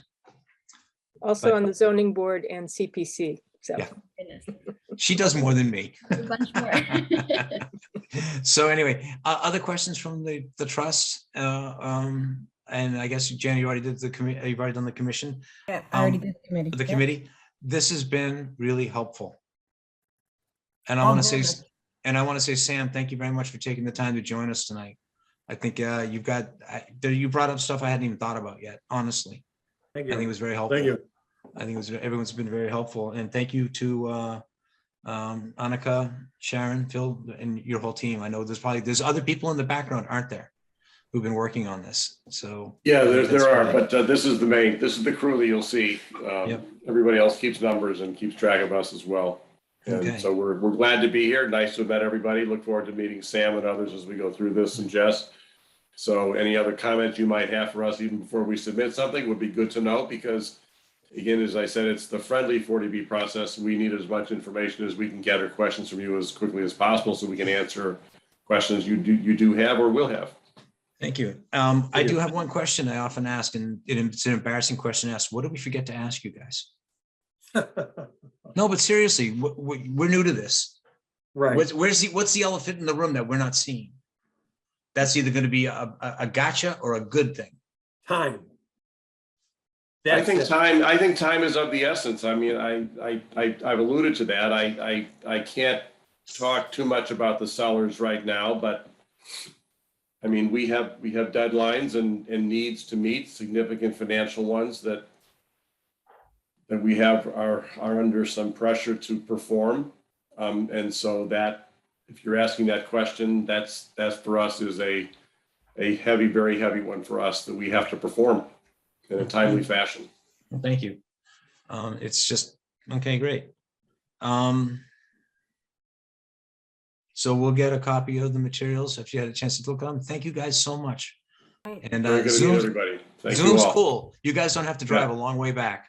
No, Thank you. it's good to be in town. Look forward to seeing you live at some point in time. But thank you, Jeff. Good meeting, Thank you. everybody. Thank you, Thanks, guys. everybody. Thank Thanks you. to our team as well. Thanks, everybody. Thanks, guys.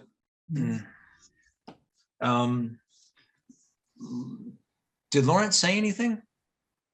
No, He's brand new on the team. Zoom dressing, right? I'm sorry. did we lose Ken? I don't see him. He'll be back. Yeah, I hope he does. Yeah, because we're not done with the agenda. That's the reason. Why don't I reach out to him with the other means of communication? So next we have update on rental assistance. Well, before we do that, Jeff, Yeah. all right, again, I just want to make sure that we have a schedule in place. You know. Oh, I'm sorry. Yep. Go ahead. Okay, Thank you. okay, and again, this is the members that are going to be going ahead and having to either do some sort of public information session so that residents will understand more about 40Bs, to go ahead and, you know, again, it's more of an education opportunity, you know, for the residents, plus also CPC funds. Again, you know, when we're going to have to, you know, do that schedule. And if there's anything else that, you know, just that we need to do before it goes to ZBA. So. Well, let me ask a quick question, because I think Alicia, you and I kind of hashed this out a few weeks ago, sitting in the office. And we talked about, you know, the deadline for getting information to the October 30th town meeting is late September, end of September. Moving back so that we have to have hearings. We need to be in hearing mode probably by mid-August. Am I correct? Yeah, mid-August would give us a slip time also. So that's really where we talked about that. That's just for getting it to town meeting. The different parallel things along the way, CPC has its own timeline, which we have to be aware of. But I guess the question is, do we break it down into the different pieces? So one of the things that I've been actually pushing them to do is, because as Sam has said, it's a long process in ZBA.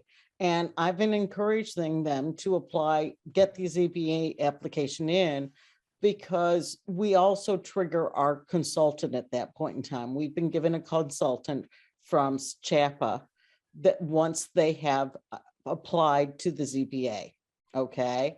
And so that will trigger our consultant, and our consultant will help us with all the, you know, working on the public input stuff, working with the ZBA. The consultant will work with the ZBA and as well as just the whole town, to help us answer these questions, keep to the schedule and keep to the deadlines. Now, the deadlines for the CPC seems to need to run simultaneously. There's an early application that needs to be in by the end of July, a pre-app kind of thing. Correct, Janet? Am I right on that? Yeah, it's correct, because, you know, again, the pre-app is just to make sure that it is a acceptable project. All right, it's affordable housing, so they almost can go together.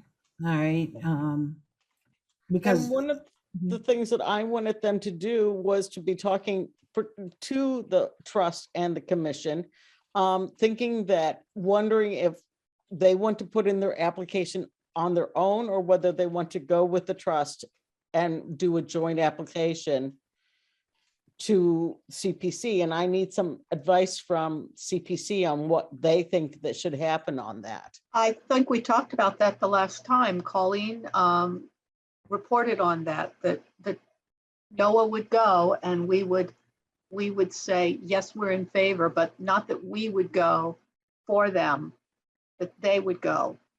Okay. That's in the minutes, I'm pretty sure. Mhm. Thank you. right? It could, Janet, and that's what, we had had that discussion at one of the CPC meetings, right? That was Right, right. the idea, but that we would be helping them or supporting them in the Right. process. But Yes. instead of us Right. asking the money and them asking us for the money, they Yes. would put the application in directly. Right, because we CPC funded the Fletcher Building as historical as well as affordable housing, and that was a private developer. Now, this is a nonprofit, and they can come forward to us and go ahead and, say what they're going to be requesting and such. And again, it runs the same time frame as what's got to have to happen with the ZBA. I noticed Ken's got his hand up. Yeah, I was gonna ask, I was, impressed with the people. They're very good, but, I think they're still stuck. They need the cooperation of the seller, obviously, to stay in the process for a long time, the flags and so forth. But let's hope all that works out. The concern I had about the 400,000 was as far as the construction, I couldn't understand if we were given the 400,000 and they were going to take it down like part of their, I didn't get into it, part of their construction loan, like with other loans, or we would be the third mortgage after they took out the first one, and then they would go through the second one, and then they get to the 400. I just not sure how the 400,000 is put to them into their care and whatnot. The way I understood it, Ken, it goes into the pool. I But- mean, we give them the 400 grand, that's an equity share in the property. We get nothing back on it unless they sell the property, which they said they can't. It's in perpetuity. So the town is just given that site 400 grand. So Right, this, but they don't get a check for 400,000, right? That's what I'm- Yeah, they will. Oh, that's what yeah. I'm trying to figure out. That's, CPC, yeah, CPC. I don't know. Go ahead. Who's talking? you are. All right. I mean, I just, CPC will go ahead and make a stipulation that one of our grant agreements say that, again, it's going to be used for the construction of this property. Now, we want to see a breakdown of what those monies are being used for. So what CPC requests are itemized invoices, Right. so that we get, like I say, the breakdown and make sure that it's being used for something that is part of the construction of the property. They don't get a $400,000 check. All right. And- Same thing with, the fields or Peroni Park, the playground. They're not getting the check for 300,000 or 400,000. They have to submit invoices. So we allow them to go ahead and get a payment. As I Right. understood the explanation that he gave us, that 400 grand that come from the town went into the pool of the construction pool to go along with the other loans.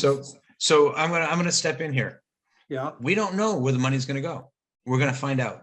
we Well, don't know. That's right. Yeah. We're gonna talk to the chopper people. We're gonna talk to the consultant. We're gonna get the answer. Is that fair? I mean, That's we fair, can, yeah, we can kind of go around, we can go around and around, and I'm not saying, Janet, you're wrong. I'm not saying, Sam, you're wrong. I'm not saying you're right. But I'm also saying it's 8 o'clock at night and we got more to do. And I more think time. we can probably actually get an answer from somebody who's done this before. Mhm. So that we can, Sam, have that conversation. Sure. Honest, look the person in the eye and say, this is what we're getting for it. Yep. Okay, fair enough. Yes. Sorry, I didn't mean to slow you up, but I think that's one of those, we don't know how to talk. We don't know what we don't know at that point, honestly. Right. So, Can I propose that to Janet, is there a and I know we don't know, but I'm wondering, I'm trying to soften the request from the town. There was a discussion with Alicia, I think, and Alan or somebody along the way that potentially we could assign it to the utility improvements or something solid that we can put our arms around. Good. A solid improvement that we can see and feel. And that way we know we contributed to, I was thinking, the building permits I brought up tonight, but if you can come up with a list of things, then it might convince people that this is a known fact. We're gonna put in the sewer, we're gonna put in the water, we're gonna put in the sidewalk. We're gonna, Janet has done this before for exactly this sort of thing. She's done it on the Fletcher building. She's done it on the Habitat for Humanity. it's very clear. It's tied to very specific things that are done, and Okay. we give her invoices. So I'm gonna Okay. say, this is a conversation to continue in another place. Jess has her hand up. Oh, it I'm- was just on that also. It's the Air Shirley Athletic Field project is a very big project. We gave a certain amount of CPC money. We were very careful that it goes specifically for the track. Okay. It's not Yeah. going into a general pool. It's very specifically targeted. And that's what would happen with the 40B. Yeah. That's, And I'm only going by what the man said. Yeah. but Specifically, Sam, Yeah, yeah, I think we were dealing with the CEO of the project. He doesn't know. yeah. Okay, It goes in a pool, is all he's ever had to say. yeah, Okay. And I don't want to throw him under the bus, but obviously Sharon is the one who watches the purse strings. yep. So, and she didn't want to make, we'll get the information. Okay. Okay, other things on, so we were talking about calendars when we got lost in what do we get for our money? So we've got the ZBA calendar kind of fleshed out. They have to get to you pretty quickly. I do think we're going to be on parallel tracks with CPC, to be honest with you, in order to get to the fall town meeting. We got a lot of work to do, both the Housing Trust and the committee. And, I'm sure Cindy's going to carry the water on this one too, when she's talking to people, that we're all going to have to work on this and get the message out. Yeah, Colleen? Yeah, I think as a trust, if we are supporting, helping them support their application, if CPC needs the application in July, that means as the housing trust, we really need to be, approving that at our June meeting, an application to move it to CPC for the July meeting. So, Yeah. And that's going to be June 8th. I was already doing that on the piece of paper while we were talking about it. Yeah. No, I agree, Colleen. Thank you. Yeah. Whatever happened to all the time we used to have in our lives, huh? And we got summer coming where we can take a few minutes off. Okay. The other Became adults.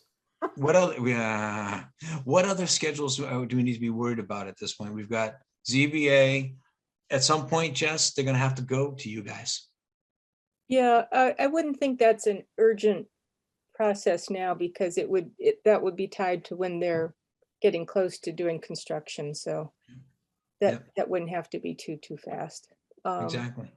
I was also wondering, Jeff, Yeah. and the town in general, this is going to draw a lot of public interest, I assume. Is there any way that some of these hearings, ZBA among them, could also be televised live to increase public access? So I saw Cindy unmute. Yeah, I can speak to that. I'm sure that we could get APAC to put those live on Government Channel 8 and, anytime, as long as they are, the meetings. I know ZBA meets in person in the room, and we can also put Zoom meetings. We're not in person yet. Oh, you're not? Oh, okay, sorry. I And don't go to this meeting, so I don't think we'll be in person until July. Okay, yeah, but we can put Zoom meetings out live on the cable station as well, so whatever works.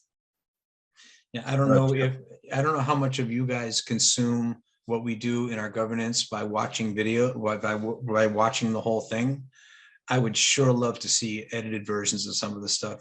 When I talk about informational stuff, it'd be great if we were running little informational, small informational sessions on APAC. Not an hour and a half or 2 hours or 2.5 hours of a trust meeting. Right, like this, I think the CPC did, some little PSAs on some of their projects over the years. So I would ask people to think. APAC's happy to do things like that.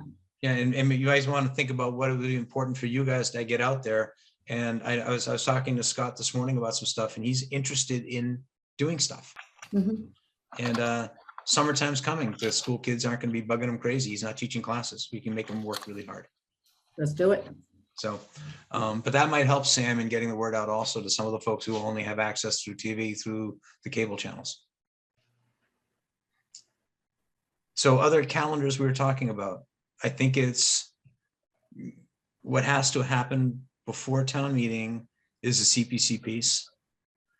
ZBA is going to happen as it happens. Conservation is going to happen as it's needed in the project. It may even happen next year, depending on where we are. Am I missing anything, guys? No, I just wanted to make sure that, we knew that that's gonna have to happen, so. Yeah. um, I have a Alright. quick question, Jeff. Oh, yeah, go ahead, Ken. To Jess, didn't they find like an endangered Fern? species out there of some sort? Yeah, but I think there was, but that would be handled by the state. Right, so I was Natural thinking heritage. you might want to put that on your list. It might be natural heritage might be involved. Yeah. And I think it's in that swath of space from what I've been told where it is. And I don't know exactly where it is, but it's in the swath they'd have to go underneath to get to Isaac's Lane for sewer and water. Okay, whatever, okay, It's good. it's in the place that divides the property, I believe. I mean, Um, what's nice about this particular design is they have stayed out of the 50-foot buffer zone. Right.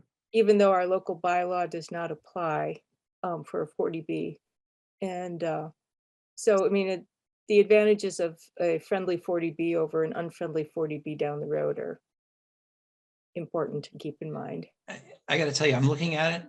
When they get to the second phase, Mhm. their impervious surface area is going to disappear. It's going to become building. They're not going to double or triple the impervious surface area. I think if I understood it correctly, they said this parking lot will become a building with parking under. They'll build a deck and a building above it. I thought that's what she said, Cindy. Yeah, on phase 2, I believe that they're gonna have, but not phase 1, phase 2. No. Phase 2 is elevated. That's what they said. Yeah, there's going to be a deck and build above it. Yeah. So they're not going to go down for parking. It sounded, that's why I asked the question about the elevator shaft and you can't hide it in the garage. And it looks like they're not going to come back to Jess not going to come back and say, oh, we want to gobble up another X percentage in Right. impervious space. Yeah. So And that, I think, like you said, or you or Ken said, that the town's had good experiences so far with horizontal directional drilling under wetlands. oh yeah, So, we have experience with it. Great. It's been great. Yeah. Right. So, okay, in order to get to CPC, you have what you need, Janet and Alicia, we got to communicate that to them, the schedule. Yep, Okay, I'll be talking to Alicia, make sure she has the right schedule. cool. Because I think Colleen has already, developed it too as well, so we talked about it, so. That's fantastic.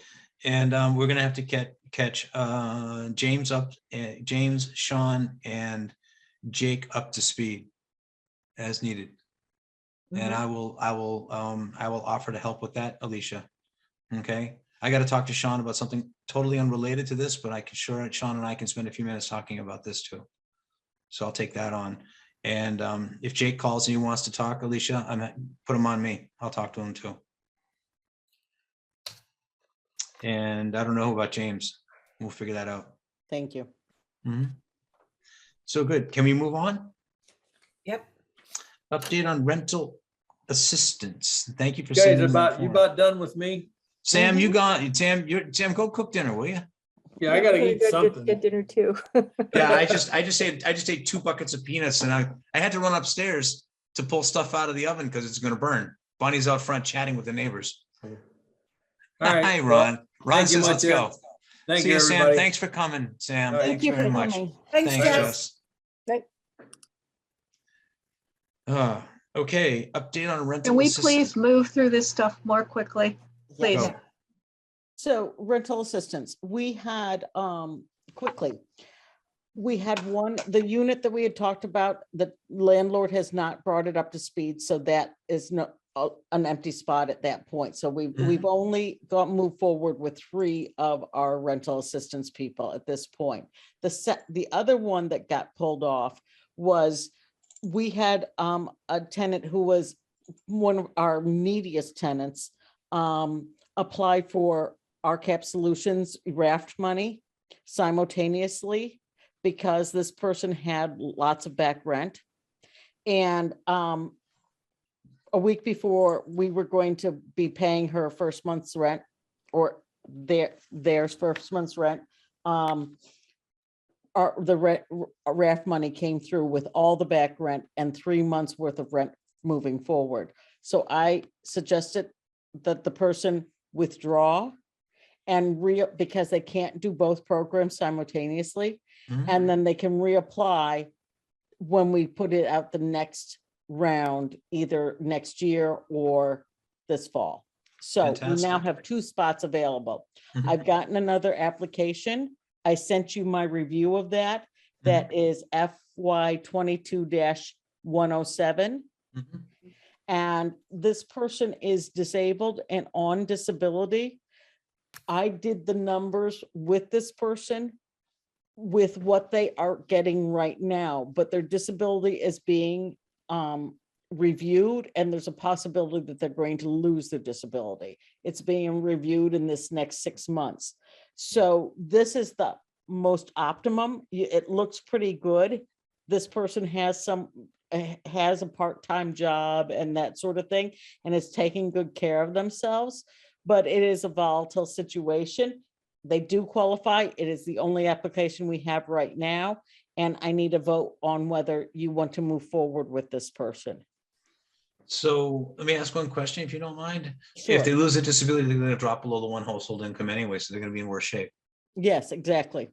Okay, because they're borderline one household income. Thank you for including that Yes. with the Yes. thing. So any other questions from the trust or comments from the trust? I'll move that we approve I'm sorry. I'm sorry, is this just a single person in this? Yes. Yeah, Okay, thank you. the single person household, sorry. Yeah. No problem. And I would move that we approve FY 22-107 for inclusion in the Affordable Housing Trust Rental Assistance Program Second, as soon as possible. Thank you. So seconded by Cindy. Any good. comment? Any comments? Good. Voting, Colleen, how do you vote? Aye. Thank you. Cindy? aye. Pat? Aye. Jeff votes aye. It's unanimous. Thank you very much for doing that, Alicia. Thank One you. more family helped. Yep. Next on the list, town meeting approval of the CPA funds, if I get it correct. Yes, just, we were all there.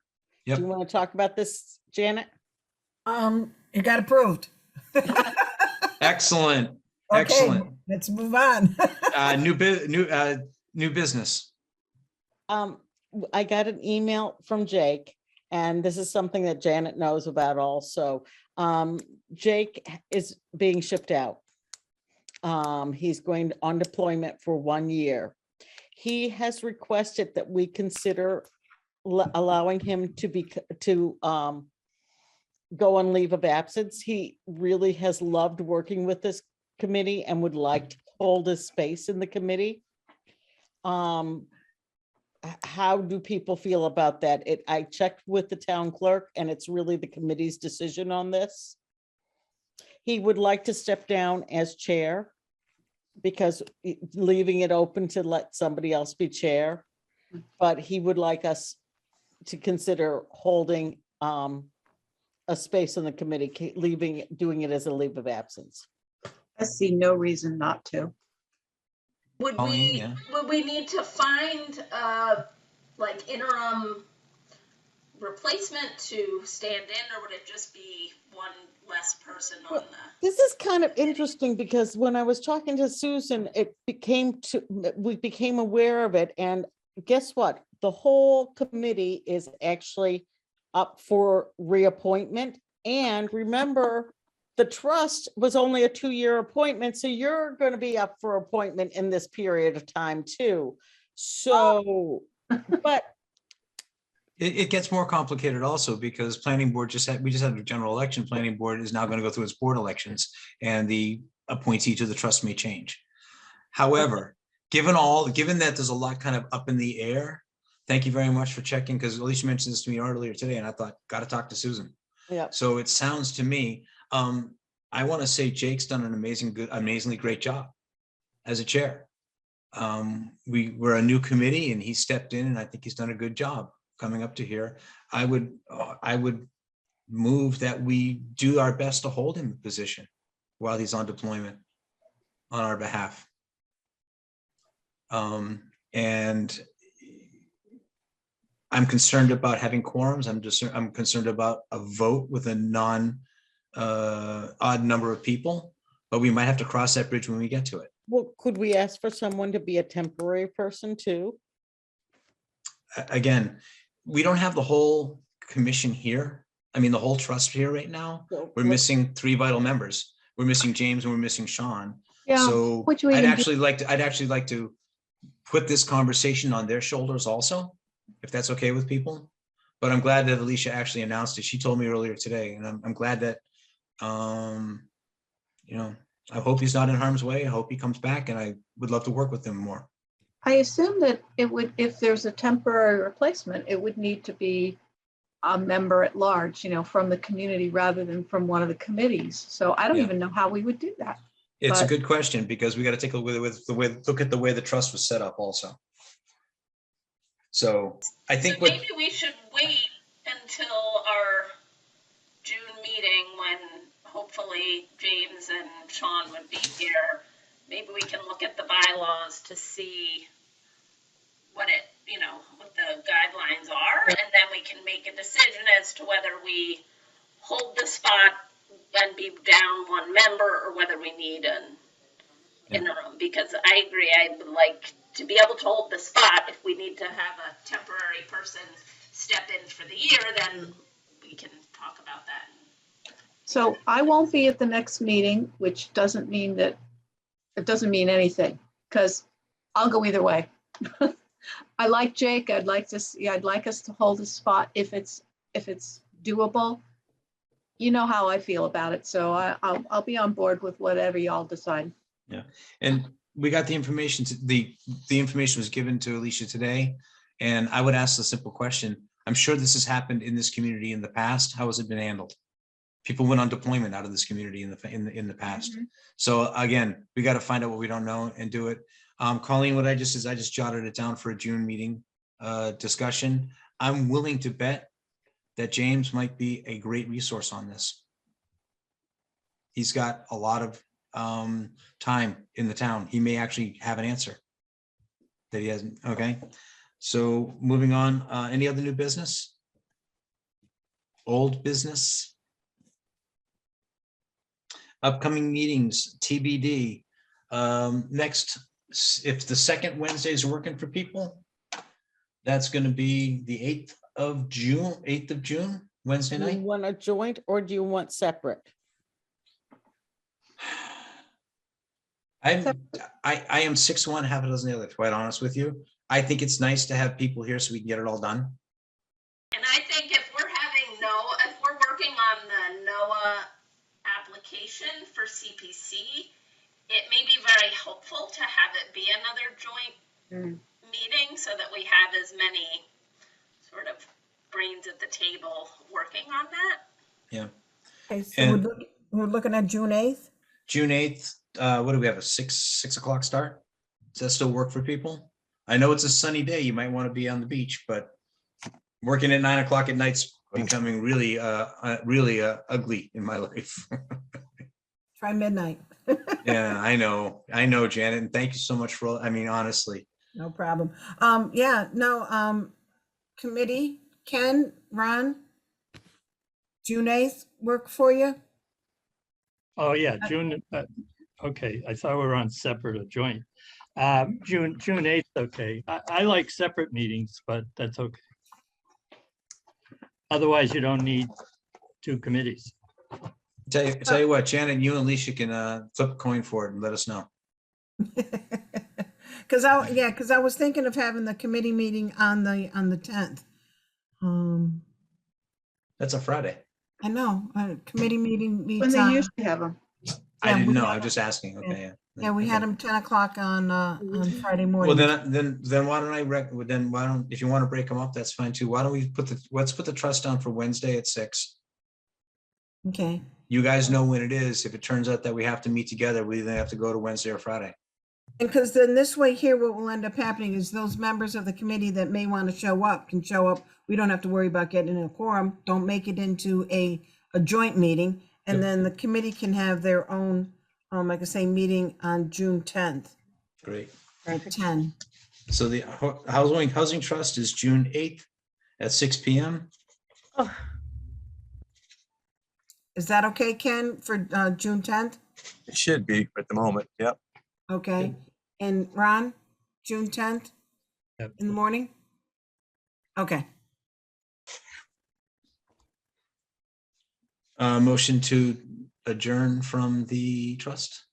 Motion. Second. Right. Moved and seconded. All in favor? Aye. Everyone. Right. Motion for the committee to adjourn? So moved. All right. I see Second. waving. All right. All in favor? Aye. Aye. Got it. Thank you, Cindy.